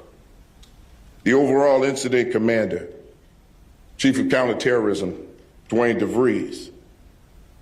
The Chief of Patrol, John Hine. The Chief of Detectives, Antoinette Ursitti. The co-pilot's back. Our Chief of the Bureau of Internal Affairs, Yolanda Talley. And the Chief of Constitutional Policing, Angel Navales. He came to supervise. Behind them, I'm sure you all know, Director, Community Policing, Glenn Brooks. This collaboration has been excellent. The leadership of Executive Director Jose Tirado, making sure that the communication is working, is why we're successful. Lastly, I'd like to thank the men and women of the greatest police department in the world. Thanks for the like there. Our Chicago police officers, our sergeants, our lieutenants, our captains, commanders. I would not want to be a cop in Chicago or DC. That job needs hazard pay. Absolutely. I don't even want to live there. I used to live close to there, and we would take like the metro around there. You ever try to ride a bus in Chicago? It's not fun. It's really not. It's kind of like LA. It's just not, it's not safe, and you become accustomed to those things around you to where you think that they're not a big deal anymore. And when you kind of take a step back, you return to maybe a normal city that is functioning properly, like moving here to Florida, you realize that people shouldn't live like that. Our deputy chiefs who are out there making sure that we keep this city safe during this time. I saw something in their eyes last night that I haven't seen in years. A level of pride knowing that they kept this city safe from those who came here to burn things, to burn flags, to fight with the police, to cause destruction, mayhem. Make it great like 68. That was what they brought here to Chicago. It's 2024. And the Chicago Police Department proved that. So let's get off of 1968. Let's stop talking about 1968. I'm a Bears fan. I want to see a game, but I can't afford to fly in and out the same day. Well, you would definitely need to do that. It's not worth staying for. This is 2024. And the Chicago Police Department is proving that every single day. I could not be more proud of the work that the men and the women of this department are doing right now to keep this city safe. With that, I'm going to turn it over to Deputy Mayor Gary Gatewood. They were housing so many immigrants in the airport that you're probably not going to want to go there.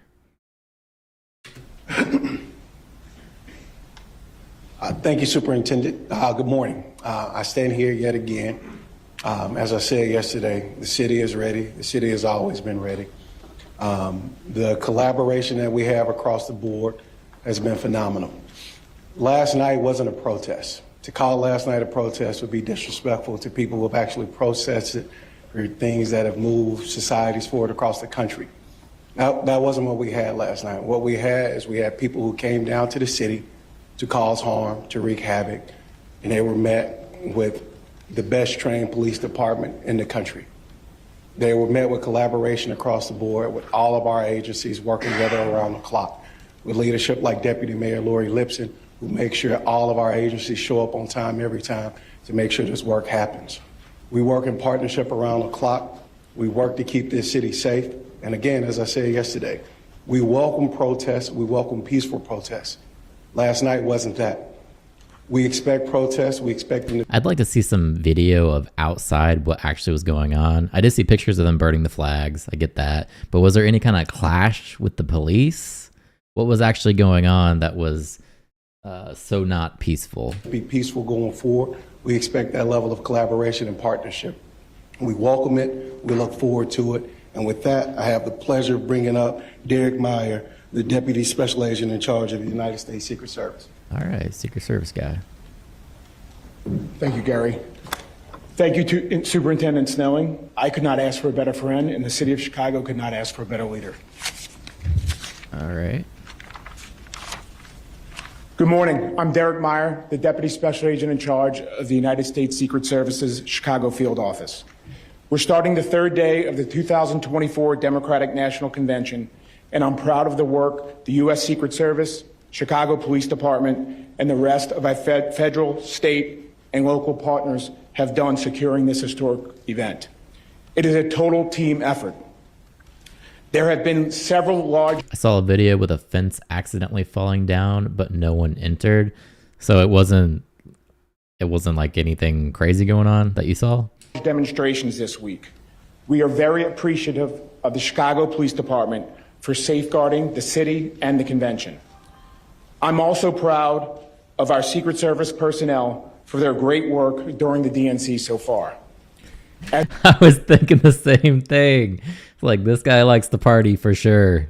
As we head into the DNC's final 2 days, I'd like to thank everyone heading to the convention for their patience and understanding navigating the large crowds associated with an event of this size.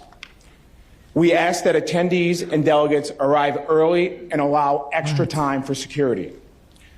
Also, I have a very important message for all drone operators. I would like to remind everyone that the FAA has temporary flight restrictions in place for the DNC through Thursday. That means that this restricted airspace is a no drone zone. The restrictions cover a large area, so drone pilots need to check the FAA's before you fly service ahead of flying. That app can be downloaded from your device's app store. If a drone pilot enters FAA TFRs without permission, their drone could be confiscated. They could also be fined up to $75,000 and could also be criminally prosecuted. Notices and TFRs are updated and changed frequently. There is a complete list of notices and TFRs at www.faa.gov. Thank you. So they can't take videos of all the backdoor deals and protests? Yeah, we need videos of the protests. Mac Lederman with Block Club Chicago. Here we go. Were journalists Questions. amongst those arrested last night? Yes, there were 3 journalists who were arrested last night. Why? Look, as I said before, and I said this yesterday at the presser, we have journalists. We want to allow you to do your jobs. We really do. But there are times when we're calling a mass arrest or we're attempting to move in, we need you guys to step to the side. If you don't do that, it's obstructing us, and it makes it harder for us to take the people into custody that we're attempting to take into custody. And what we don't want is for you to get caught in the middle of it and get injured and hurt. So if you're not moving, if you're not complying with our orders at that time, you may be breaking the law yourselves. That's sketchy. So we need you to cooperate with us so that we can help you. We help each other in this way. There were multiple times where we attempted to get in, but there were so many journalists around and they were so close that it created a problem for us moving in. The other thing is I need everyone to understand this, because this is something that has been problematic for years when it comes to protesting. We've allowed people to walk right up into an officer's face. It goes against everything an officer is trained to do. There's something called a reactionary gap. Actions are quicker than reactions. When you get that close to an officer, you need to be at least 2 arms length distance away from that officer. Because if you walk up to that officer, you're hostile, you're angry. The next step is violence. And now, if someone decides to act violently toward that officer, and this officer's actionary gap has been shortened, that officer has to recognize the possibility of that attack, and then come up with a plan to defend himself against it. That 2 arms length distance gives the officer the ability to do that. So what we would like is, when you're out there, please try to stay at least 2 arms length away from those officers, because it's a safety issue for every officer on the scene. That's fair. But why were the 2 arrested? Morning, Superintendent. Sam from the Tribune. How are you, Sam? Well, thank you. How are you? So last night, obviously, there was no permitted march after the rally outside the Israeli consulate.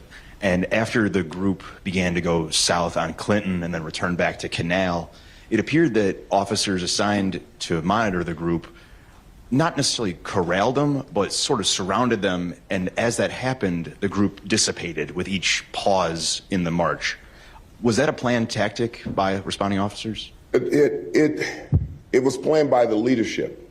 So the leadership makes the decisions based on what we're seeing. And when we're seeing people peel off, they're having these conversations, and that's why I can't. The videos I'm seeing, it looks like they have every type of police officer in Chicago at the DNC. Wonder what the response time in Chicago is right now. Look, if you're calling the police in Chicago, you're already dead. Even without the DNC there, the response time is going to be horrific. Say enough about this leadership team. They came up with a plan as it unfolded. And what you have to understand are demonstrator tactics. At some point, sometimes people break off to cause a diversion for officers, all right, to try to split the resources. But that's not something that the leadership fell for. We made decisions on the fly, and as we saw things unfolding and moving, we knew we had to take action. We could not allow these people to continue to move through our city, unwatched, because they would have committed other acts of vandalism and violence. So yes, these are things that we do as we see them unfold, and it's a part of the training. Hi, this is Bruna with WGN. How are you, Bruna? I'm good. How are you? I just have a quick question. We were talking to people last night, and they said that, people that were protesting, they said that they felt that the police response was overwhelming. That's their word, not mine. Is there anything that you would have done differently last night, given what you know now? And then could you just clarify the arrest number for us as well? Because we heard another number from a different agency of 72 this morning, and I just want to get a handle on that. Well, first off, the word overwhelming, if that's the word they used, then we were 100% successful, because that's what we wanted to do. We wanted to overwhelm them. We wanted to overwhelm those people who decided to come to our city and destroy it. Now, overwhelming doesn't mean that we were excessive. The response was proportional. And in some instances, every video does look like a normal march, no massive damage happening. If fires are peaceful, what are these called? Extra peaceful protests? So he's saying there were overwhelmingly, there was an overwhelming number with the amount of police that were there. So maybe that is why you're not seeing the damage that they thought was actually going to happen, because of the amount of the police that they had in the area. Maybe they were doing their job and keeping Chicago actually safe. I don't know. It's hard to believe that these protesters were going to show up and not try to damage the city. Maybe I'm being a little bit pessimistic. I don't know. But I have a feeling that they were probably showing up to do damage. Officers use less force. In most instances, officers use less force than they could have used. So when we look at something that could have been so much more chaotic, to lock up that number of people, to have that number of people taken into custody with 2 minor injuries, it tells you that the officers are doing a great job. They remembered that training. They're not overreacting, and they're responding the way that they're supposed to respond. But when there's criminal activity, so if you can find some videos of them peacefully protesting and the cops are just showing up and hitting them over the heads with billy clubs, kind of like what we saw in the UK, then I would say maybe it wasn't the right response. If we take people into custody, it's never going to look pretty, ever. It's not going to look pretty. They yell and scream, they yell obscenities, and they'll say, we're not doing anything. We're just peacefully protesting. Right. Just because you say that doesn't mean that's what's happening. And you'll say, quit resisting. Alex Tabbitt, NBC News. Thus far, your team has managed to control the activity without the use of tear gas or rubber bullets. Are you reserving that tactic as an option, and what line needs to be crossed?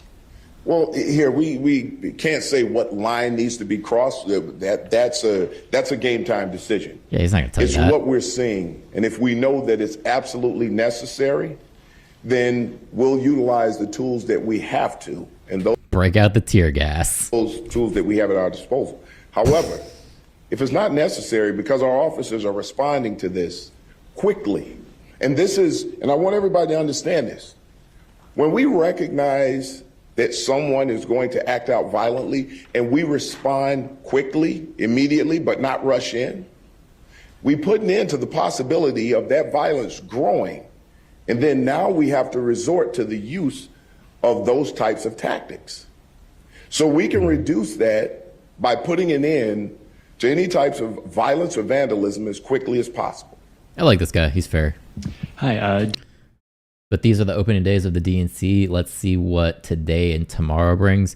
Do you think, as Kamala's actually giving her acceptance speech for the nomination, that all hell is just going to break loose and that's when they actually need all these police there? Dave Struett, Sun Times. You've talked about the extensive training that your officers have gone through for dealing with protests. Was there no other way last night could have ended than with 55 arrests?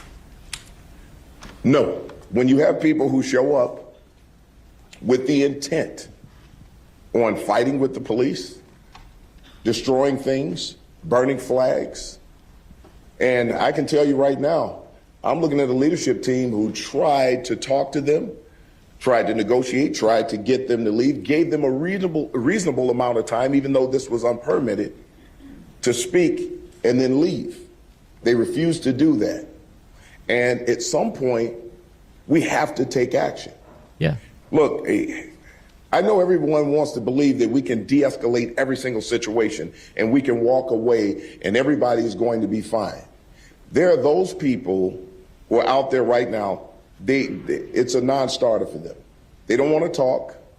They don't want to negotiate. They don't want to cooperate. They want what they want, and that's it. And if what they want is to harm others and to destroy property, we're going to put an end to it. They know Kamala and Waltz will be there tonight and tomorrow. I'm sure more will come out for those two. I was surprised that Kamala wasn't there yesterday. She was on the campaign trail during the DNC. That was a little weird to me. She even Skyped into her husband. But I don't know. Maybe it's just me. I guess technically she wasn't given a speech there that night. It was all about the Obamas, but still it's kind of weird because the DNC is all about her. It's like it's for her to accept that nomination. Lieutenant Martin Costi, NPR. How are you, Mark? Hi. You spoke about the three journalists and said the problem is they were too close. Legally speaking, what's the charge that they're facing? Yeah. We'll get back to you on that one. I don't have that in front of me right now, but I'll get back to you on that one. Of course he doesn't. Good morning, Superintendent. Michelle Gallardo with ABC7. How are you, Michelle? Question for you. So Sami Dun, which is one of the three. I like the way this guy talks. He is clear and demands people to listen, and he's being fair. Like this is he seems rational to me, and that is who you want to head the police. So far, good for him. Groups that is listed as being behind last night's protest has been designated as a terrorist organization in Israel. It's banned in Germany. The list goes on. And so, as such, was this the protest that you were most concerned with in terms of your planning for it?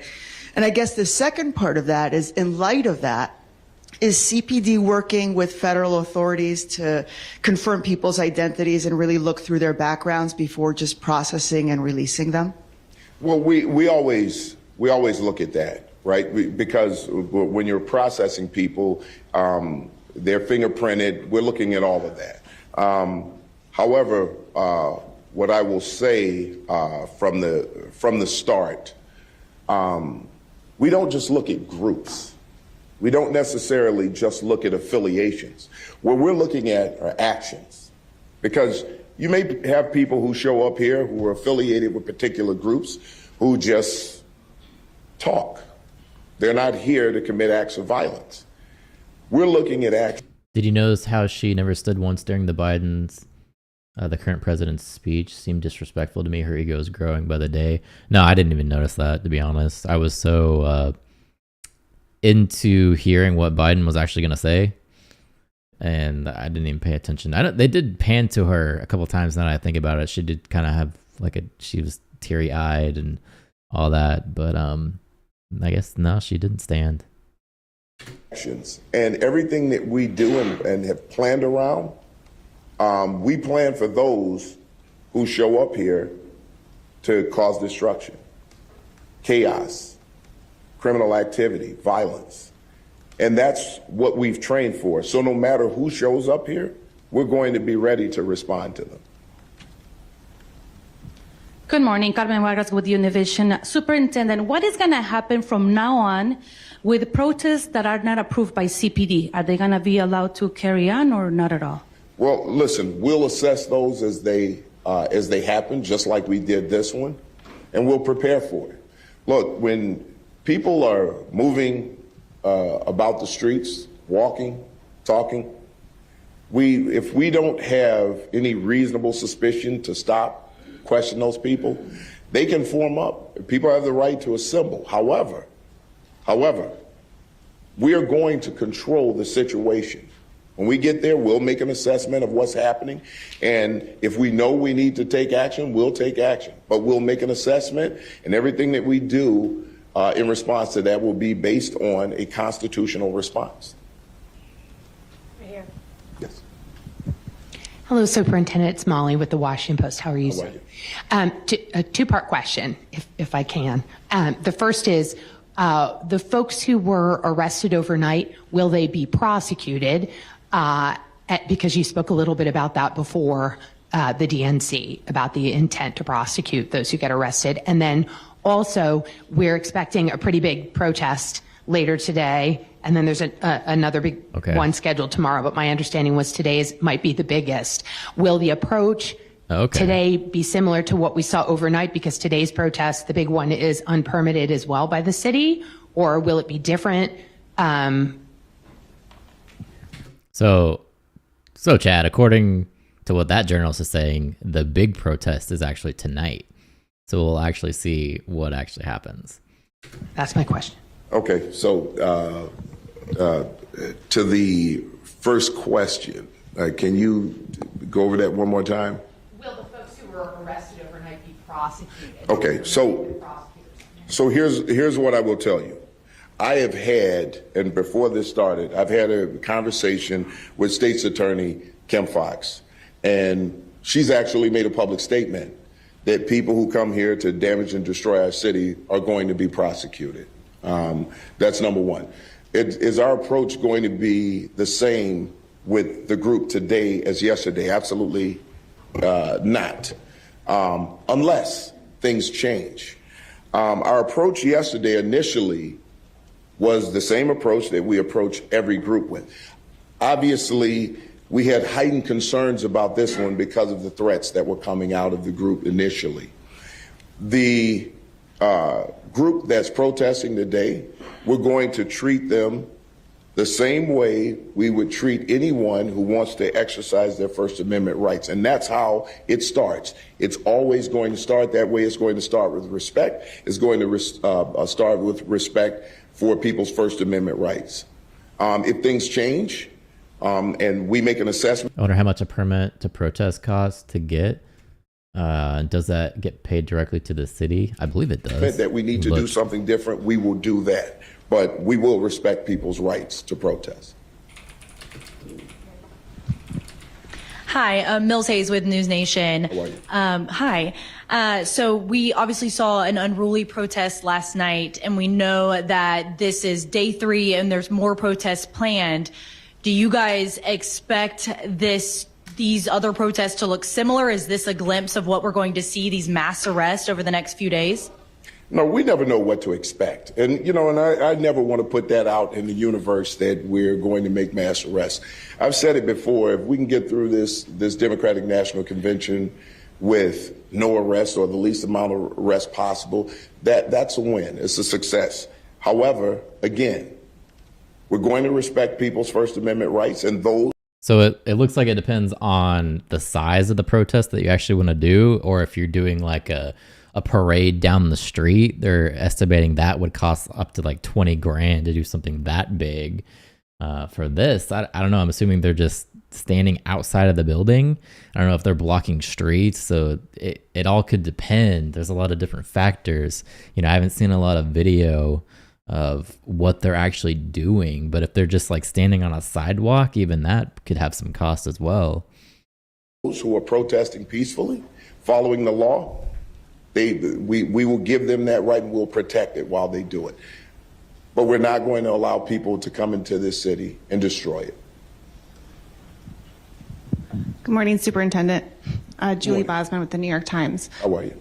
Good. You said earlier today that it is time to bring Chicago back to where we want it to be. Can you say specifically what you mean by that? Well, listen, Chicago gets a black eye, about the dangers of the city. Because it's true.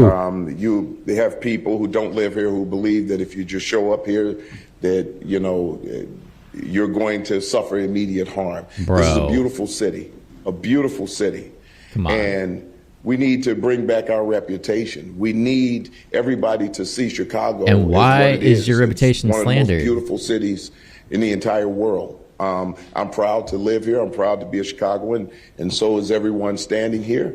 And I'm proud to be a part of an organization right now that's defending this city against destruction and harm. $20K, yeah, that's for the permit for a parade down the street. You really have to believe in something to pay that much to possibly get arrested. Exactly. So even you could pay your permit, and if things get out of hand, you still get arrested. But, Hi, Superintendent Heather Sharon, How are you, WTT Heather? number. Can you talk a little bit more about the taunts directed at female Chicago police officers? They were explicitly sexual in nature and directed at them because of their gender. Do you have a sense of how the female officers in particular responded to it? That seems somewhat unusual to me, and I want to know a little bit more in specific about what they faced last night. Well, I tell you, listen, I was here in 2020. I was here during the NATO event, and I was on the front lines in each one of those. And women suffer those taunts on this job all the time. Just vicious nastiness. But our officers are resilient. I can't say enough about the women who work this job. Just the strength that they showed to work through that was amazing. And we have to make sure that we check on them to make sure that they're working their way through it. But I tell you, the level of resilience that they showed through this was amazing. And I can't say enough about them. And, a lot of times we see these tactics because they're demonstrated tactics to also upset the male officers who want to stand up for their fellow officers. But they didn't take the bait. But I just can't say enough about these officers and those women who dealt with that and were resilient throughout it all. Good morning, Superintendent. Joey Capelli with the Associated Press. How are you, Joey? Good, thank you. Kind of a change of subject, but there was a fugitive that was arrested about a half mile from the DNC at a restaurant, a fugitive from Mississippi. Do you have any more information at this point about that, how that fugitive was located? Sounds like he was in a restaurant, and how that kind of seemed like he was taken into custody this morning. That's something I don't have a bunch of facts on right now, but we can get some information to you afterwards. Okay. Good morning, Superintendent. Megan Hickey, CBS Chicago. How are you, Megan? Good, thanks. Do you have any sense of where the majority of these protesters who were arrested are from? Are these locals? Are these people coming in from out of town? So right now we have identified 22 of them from out of town. 14 of them right now we're trying to work through because I believe they've refused to give addresses. So we haven't been able to determine where they're from at this point. But right now, nearly half of them, and that's without the 14 being accounted for, are from out of town. They're not from Chicago. A lot of them are from the West Coast. That's just last night, yes. Thanks, Superintendent, for doing this. Shimon Prokopis from CNN. When I was out there on Monday with the protesters, like the 3,500, I wanted your observation on this. There seem to be, and perhaps it's these outside groups that are coming in and are trying to agitate the protesters. And what's happening is actually the protesters who have the permit and who live here are actually blocking them. There was a group that was trying to break through a group of officers that were on bikes. And so I just wanted to get your observations on that and what you're seeing out there. I saw some of your deputies out there, and obviously saw you out there. But I just wanted to get your sense if that is something that you're seeing, and just your take on that. And then I would like to ask the Secret Service a question as well, if possible. So when you say block, you mean where they trying to stop the bad people within the group from getting? Yeah. So here's what I will tell you. And the protest on Monday, you had a lot of great people in that protest who just simply wanted to express their First Amendment rights. Now, you will have people who will infiltrate those groups. Now, when we have those groups who self-police to some point, they have their own who are monitoring that. And in some cases across the year, we've worked with those people to make sure that if we need to extract someone from the crowd who's doing harm so that they don't hurt the cause, we will do that. And we'll do that with any protest group. If you want to protest and you have your own people just kind of self-policing and you're cooperating with us, there's someone within that group doing things, committing acts of violence, vandalism, point them out, step aside, we'll go in, we'll extract that person, and we will continue to move on.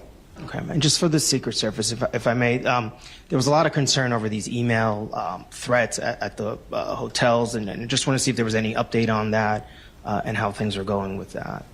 We in law enforcement, especially the Secret Service, have to run out every threat. I know we ran out every single threat yesterday, and I think they're continuing to come in today. But as our agency, along with the Chicago Police Department, will continue to run out all those threats. Yeah, this guy's jumpy.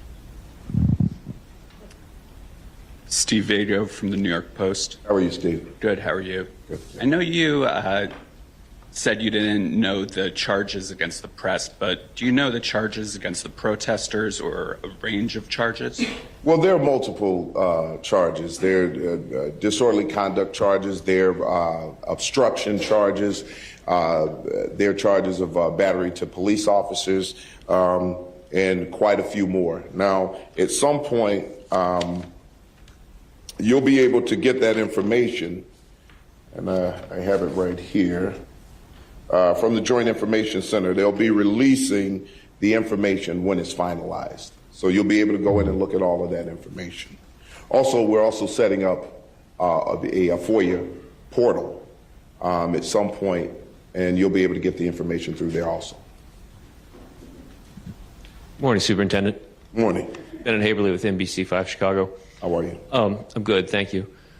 I wanted to ask because it appears as though the tone and the interactions between protesters and police has changed since Sunday. There's a marked difference in your tone this morning. Crowd control policies inherently have a little bit of discretion. You've said a couple times you felt like officers could have potentially used more force. Can you talk about whether you believe they should have?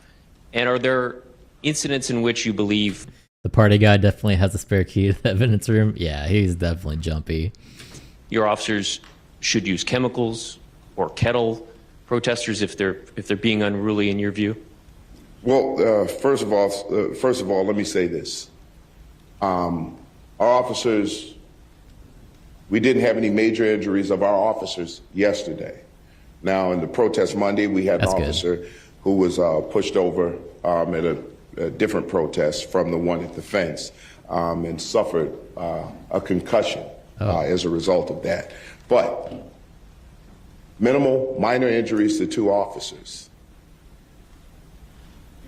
Minimal, minor injuries to 2 of the arrestees. So if you ask me the question, was it necessary to use those higher levels of force? At that point, no, because our officers weren't injured. Now, there are times where we know that when the risk of injury becomes greater, the risk of death to an officer is imminent. Now we go to those higher uses of force. Break out the taser. But because the officers worked together, there was a coordinated effort, and we had a number of officers where they could work in coordination with each other. They were able to take these individuals into custody without resorting to the use of weapons. Now, that's not to say that if officers are outnumbered and they have to respond to attacks, that they should not go to a higher level of force to protect themselves. So it's based on the conditions and the circumstances, and then having a leadership team out there guiding the officers, recognizing certain things, and making sure that the officers are staying within the boundaries of their training. I mean, it was just an excellent job by everybody involved. Final question. Morning, Superintendent. Chip Mitchell with WBEZ. Great, Chip. I was last night. I was covering a different protest it was Montrose Harbor on the north. How many protests do we have going on right now? Side, 120 people, interfaith, Muslims, Jews, Christians speaking. Very similar demands, calling for a cutoff of U.S. military aid to Israel, Palestinian self-determination. And I think I might have been the only reporter there. I saw a couple of cameras, but I may have been the only actual reporter. And I'm just wondering, why do you think the public is so fascinated with this relatively small group? I've met with some of them. They're mostly kids in their 20s. I'm not going to argue that whether they're just naive or idiotic. I think it's up to people to make their own judgments. But why is the public so fascinated with this group of young people that are talking about skirmishing with? Because this is the protest that's happening outside of the DNC. Duh. Cops. Okay, so I think you're a thoughtful person. That's why I'm asking. I think you answered your own question. You said you were the only reporter there, right? So here, it sells. It sells. When you're expecting a clash, when you're expecting a fight, when the continuous message is that this is going to be 1968 all over again, the Chicago Police Department can't respond constitutionally. Everybody wants to see the carnage. Why should we cover the people who are talking about peace? It doesn't sell. I mean, look, let's face facts. Let's tell the truth about what's going on here. I want to capture the picture of the officer with the billy club smashing into someone's head. And I want to put that on the front page of the newspaper. And then I want to talk about how terrible the Chicago Police Department is, right? People want to see the carnage. We have people in this city who are doing great things, but we focus on the negativity. We focus. He's absolutely right. People do want to see the carnage, and I know there's many journalists that are actually trying to get that Billy Club photo. But at the same time, we're so desensitized to it that I'm surprised that it even still sells. Because you could see it right in a magazine or website, front page, officer beating the dude, and then we forget about it very quickly. So how is it still selling when we're so desensitized to it? It's on the violence. And we push that narrative in our own city. There comes a time where we have to recognize what we're doing. See, what I've decided with the Chicago Police Department is to look at where we've made mistakes. Look at where we've been wrong. Look at the history of this department and take corrective action so that we don't repeat those things again. Transformative and transform this department. You're seeing that right now. But in order to get to the bottom and answer the question that you just threw out there, is that we all have to look at ourselves. And we have to ask the question, why are we not covering the good things that people are doing? Why is it that we're looking for the bad things? That's what we've got to start looking at. So if we want things to get better, we've got to look at things good that are happening. But I will tell you this right now, with our teens, when you see teen gatherings and people running in the street and acting wild, you know why they do that? Because they know they're going to get coverage. Yeah. And there are great teenagers who are doing great things across the city. Nobody says a word about what they're doing. Mm-hmm. We have to look at ourselves.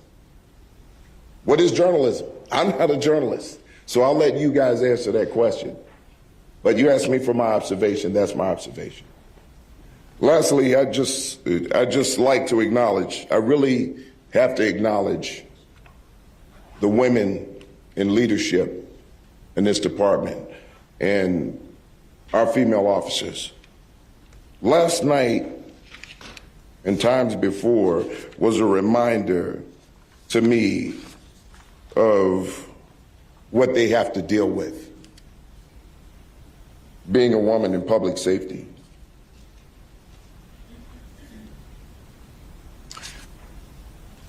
I really have to give credit.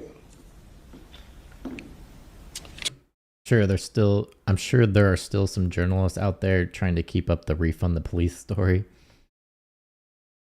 Yeah, and that sells too. The commissioner, Annette Holt, and the work that she's doing with the fire department, because she is. I mean, he's right, because even now we're watching it. We know some crazy shit's going to go down, so we're waiting to see, like, what are they going to do? What's the police response going to be? So I see why it sells. An excellent, excellent partner. Deputy Commissioner Mary Sheridan, for the work that she does. Hardcore. Just couldn't ask for better people. Our Chief of Detectives, Antoinette City. As a weak clap. Our Chief of the Bureau of Internal Affairs, Yolanda Talley. Thank you for the work that you do. Thank you for the resilience, and thank you for setting an example for every woman who... That was supposed to be defund? Yeah, I caught it as I was saying it. Who wants to be a part of public safety. You're setting the example, and you're trailblazers for that, so continue to keep that work up. I appreciate the work that everybody here is doing. Thank you. Thank you for the questions, and thank you for allowing me to just educate you a little bit about what the Chicago Police Department has been doing and what they do. Lastly, I see a Deputy Chief Chris Papiano, who was on the ground yesterday doing a great job out there. Just want to acknowledge him. I see him up there. My Chief of Staff, cannot say enough about my Chief of Staff. She's behind the scenes. Dana O'Malley just, she does a great job. So I had to, everything that I have prepared, she makes sure that it's prepared for me when I get in. She's awesome. I can't say enough about her. So thank you very much for that. All right. And that's all I have, people. Thank you very much. We will see you out there again tonight. Yep. And we'll be talking about another success story tomorrow. Will you be out there tonight? Absolutely.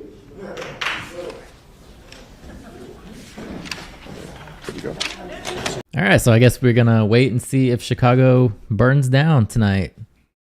The journalist was saying she had reports that tonight's supposed to be the big protest. I'm surprised it's not tomorrow because that's when Kamala's actually speaking. But tonight's the night, so we'll see what happens. I'm sure the Chicago Police Department has everything under control, right? I don't know.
So there is a new Tulsi Gabbard video, and it's basically saying, will Kamala Harris try to silence X?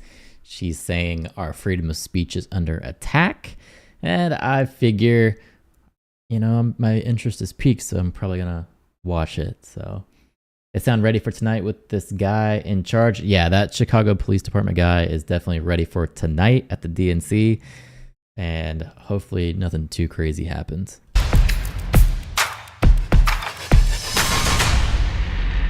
Tulsi truth. Freedom of speech is a hallmark of any free society. And yet here in the United States of America, the unimaginable is happening. Our right to free speech is facing an all-out assault. A 12-year-old boy in Colorado was removed from school for having a Gadsden flag patch on his... Wait, what? 12-year-old boy removed from school over "Don't Tread on Me" patch. The Gadsden flag is a proud symbol of the American Revolution, says Colorado Governor Jared Polis. He was removed from school for that? Backpack that reads, "Don't tread on me." A flag whose origins lie in the Revolutionary War as a symbol of resistance to British tyranny. A school in Indiana was blasted for telling a high school student to remove an American flag from his truck. Wait, what? Indiana school is slammed for telling senior to remove American flag from his pickup truck because it could be offensive to others. Get fucked. You tell me to remove my nation's flag? That's exactly what you're gonna hear. Get fucked. Truck because it might be quote unquote offensive to others. Oh, I'd be 12-year-old pissed. Liam Morrison and his family sued the town of Middleborough in Massachusetts for sending him home twice for wearing a shirt that simply said there are only two genders. Middleborough student sues why Liam Morrison says his two genders shirt protected speech. Okay, that one's getting a little bit more controversial, even though I absolutely agree with him. That's getting a little bit more. The American flag thing? No. Absolutely not. You're not going to tell me to take down my flag. I can't say that seeing Tulsi change sides was a shocker. She was butting heads in 2020. Absolutely. Absolutely. A student in California is suing her school for banning her from wearing a red hat that says "Make America Great Again." A teen is suing her school for banning her from wearing a MAGA hat. The school claims MAGA hats violate the dress code. The student claims the ban violates her First Amendment rights. So is the dress code saying that you can't wear a hat in school? Because I'm for that. But if you can wear any other hat, then you should be able to wear your MAGA hat because that would be First Amendment rights. On it. Depends. Violating her First Amendment rights. Shaky there. This is happening in the United States of America today. These are just a few examples of what Ben Franklin warned against when he said, quote, "Freedom of speech is a principal pillar of a free government.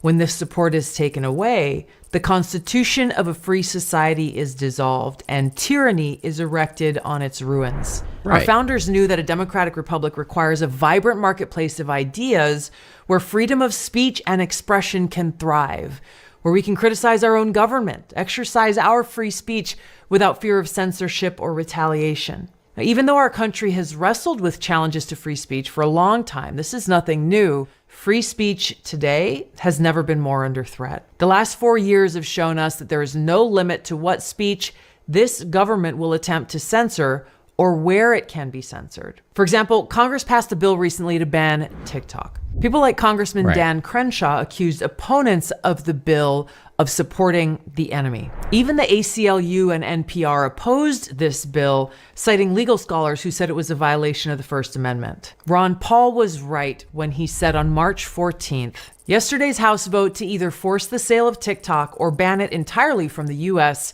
is the most dangerous and anti-American act since the passage of the Patriot Act. The law will give the U.S. president sole authority to determine which businesses can and cannot operate in the United States. It is a full government takeover of our basic liberties." Which is just insane. I went to high school in 93, 95. We had student trucks in the parking lot with hunting rifles in the window. That would never fly these days. Definitely not. Definitely wouldn't fly. Thanks to this new law, any president could single-handedly shut down any platform or business by simply designating them as a significant national security threat. Or misinformation. That's a lot of power. How soon before a Democrat president shuts down the platform X, labeling Elon Musk an agent of a quote-unquote foreign adversary, simply because he refuses to do their dirty censorship work. Yep. The Biden administration worked hand in glove with Facebook to censor posts and shadow ban accounts that were critical of vaccine mandates. Here's how it worked. A White House employee would report a post or account to Facebook and ask it to take action, and Facebook would comply. At one point, a Facebook employee told the Surgeon General's office that it demoted content or posts, quote, questioning whether you should get a vaccine under a mandate because it, quote, leads to a vaccine-negative environment. Now, the White House didn't deny any of this. In fact, on repeated occasions throughout the pandemic, White House Press Secretary Jen Psaki bragged about it. For how long has the administration been spying on people's Facebook profiles looking for vaccine misinformation? Well, Peter, first of all, as you know, we're in a regular touch with a range of media outlets, as we are in regular touch with social media platforms. Our biggest concern here, and I frankly think it should be your biggest concern, is the number of people who are dying around the country because they're getting misinformation that is leading them to not take a vaccine. They even asked Facebook to, quote, change the algorithm away from polarizing news outlets like the Daily Wire and Tommy Lauren, and instead promote more, quote unquote, authoritative outlets like the New York Times. This is straight out of Orwell's 1984, our government directly controlling what information they want us to see. Let's take a look at Google. In 2015, a senior research psychologist at the American Institute for Behavioral Research and Technology named Robert Epstein published his years-long research on Google that detailed how Google's search algorithm, quote, can easily shift the voting preferences of undecided voters by 20% or more. Up to 80% in some demographic groups, with virtually no one knowing that they're being manipulated. Oh yeah, just Google Trump right now. All you're going to see is media hatred, and then Google Kamala, and you'll see it right there. Everything that she's doing is wonderful, amazing, which was a complete flip from what was happening a year ago. Everybody hated Kamala. It's like we completely forgot that she was trash as a VP, but now all of a sudden she's the greatest thing ever. I remember when Twitter was the best platform out there. I wonder what happened. Elon happened. Elon changed everything, and especially now that he interviewed Trump. And he even invited Kamala, but she didn't want to go on there because she doesn't want to answer the questions. She doesn't want to actually have a sit-down conversation with someone where she can't screen everything. End of quote. Epstein also wrote that Google could, quote, flip upwards of 25% of the national elections worldwide. I'm sure it still He added does. that the margin of U.S. presidential elections, usually under 7%, were, quote, well within Google's control. According to the Media Research Center, Google has interfered with elections 41 times over the last 16 years. This makes Google a more effective and efficient regime change tool than even our most powerful intelligence agencies. Now here's Epstein explaining how. In 2016, Google's search algorithm likely impacted undecided voters in a way that shifted at least 2.6 million votes to Hillary Clinton, whom I supported. I know this because I preserved more than 13,000 election-related searches prior to Election Day, and Google's search results were significantly biased in favor of Secretary Clinton. I know the number of votes that shifted because I've conducted dozens of controlled experiments that measure how opinions shift when search results are biased. I know about this personally because in 2020, Google targeted me. In the hours after the first 2020 Democratic primary debate, I became the most searched candidate on Google. And yet, as my Google search traffic was spiking, Google decided to disable my ad account, which prevented voters from seeing my website first when they typed my name into the search engine, and instead they saw whatever Google wanted them to see about me. Now, before Elon Musk bought Twitter, that company was also interfering in our elections. You may remember that during the final weeks of the 2020 presidential campaign, Twitter suppressed reporting about Hunter Biden's laptop from one of our nation's oldest newspapers, the New York. But I thought the election interference was bad and only done by the right. I know this is the exact narrative that they were talking about maybe 2 weeks ago, 3 weeks ago, when Trump was going on X. This is like the same arguments right there. They're just reversing it. New York Post. Any account that shared the link to the story was blocked. Even the New York Post was locked out of its own account for 16 days. How did they pull this off? President Biden's campaign, led then by Tony Blinken and his efforts, used CIA employees and 51 former senior intelligence officials to come up with this bogus letter stating that Hunter's laptop had all the quote-unquote hallmarks of Russian disinformation. There are 50 former national intelligence folks who said that what he's accusing me of is a Russian plan. They have said that this has all the 5 former heads of the CIA, both parties, say what he's saying is a bunch of garbage. This is just classic textbook Soviet Russian tradecraft at work. I think there are a lot of issues related to this New York Post story that reportedly referenced Hunter Biden emails. And as I and several of my former colleagues have pointed out publicly, that it does bear the hallmarks of Russian disinformation. This looks like Russian intelligence. This walks like Russian intelligence. This talks like Russian intelligence. Why did they do this? They didn't want voters to see what was on Hunter's laptop before they went to vote in 2020. Now, the consequence?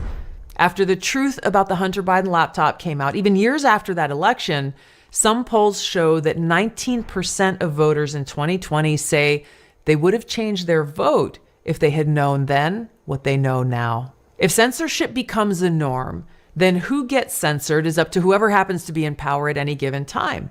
No one is safe. But right now, the Democrat elite in power are attacking our right to free speech, with Democrats like Representative Stacey Plaskett saying that, quote, free speech is not absolute. This is not the kind of free speech that I know of. The free speech that is protected by the Constitution's First Amendment. But free speech is not an absolute. An entire generation of young Americans are not being taught about the importance of the Constitution and our Bill of Rights in school. Instead, they're being told hate speech is violence, disinformation must be banned, but they're never confronted with the most important question. Who gets to decide what speech is hate speech? Who gets to decide what information is disinformation and must be banned? Well, the answer is very clear.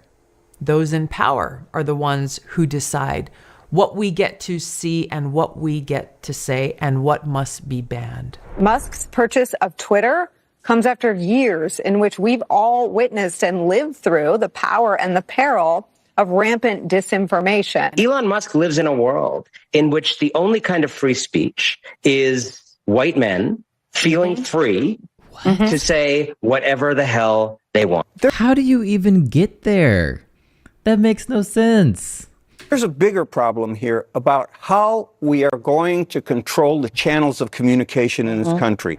Like many dictators, those who wish to infringe upon the rights of others always believe that they're doing so in service to some noble cause. And this is what makes them so dangerous. Here's the bottom line. Even in the cases of the most hateful speech, the most abhorrent speech, the answer is not censorship. It's more speech. It's better to defeat a weak argument with a superior one than to just silence them. There's a famous quote, "I may disagree with what you say, but I will defend to the death your right to say it." It's not just a poetic platitude. Those words couldn't be more real to me and my brothers and sisters in uniform who take our oath to heart, are willing to lay down our lives to protect and defend the safety, security, and freedoms of all Americans. We must defend our right to free speech by exercising that right, by lifting up our voices, engaging in a robust and diverse marketplace of ideas, whether it be online or in person. We must not be. All right. That was a good video by Tulsi. I'll give her that. Good one. They're going to censor X. Oh, man. Oh, man. Yeah, that was a good one. I dig it.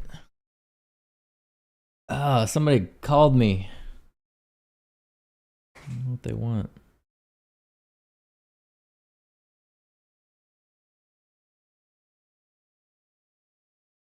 Tell them to go away. Don't call my phone.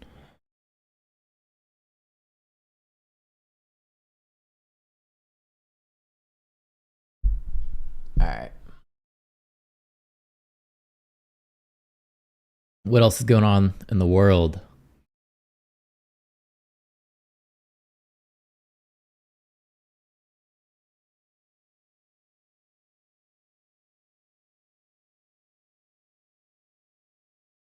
DNC starts at 5:30.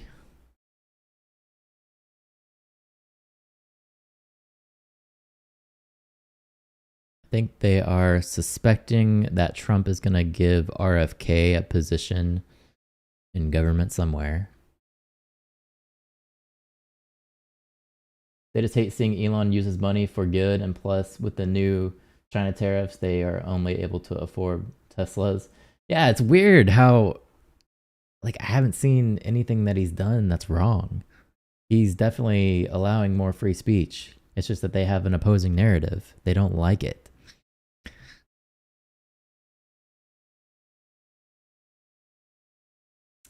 I don't know, man.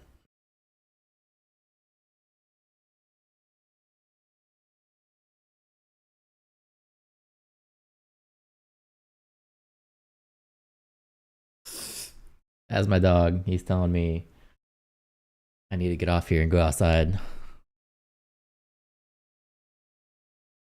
Right, Tank? Right. All right.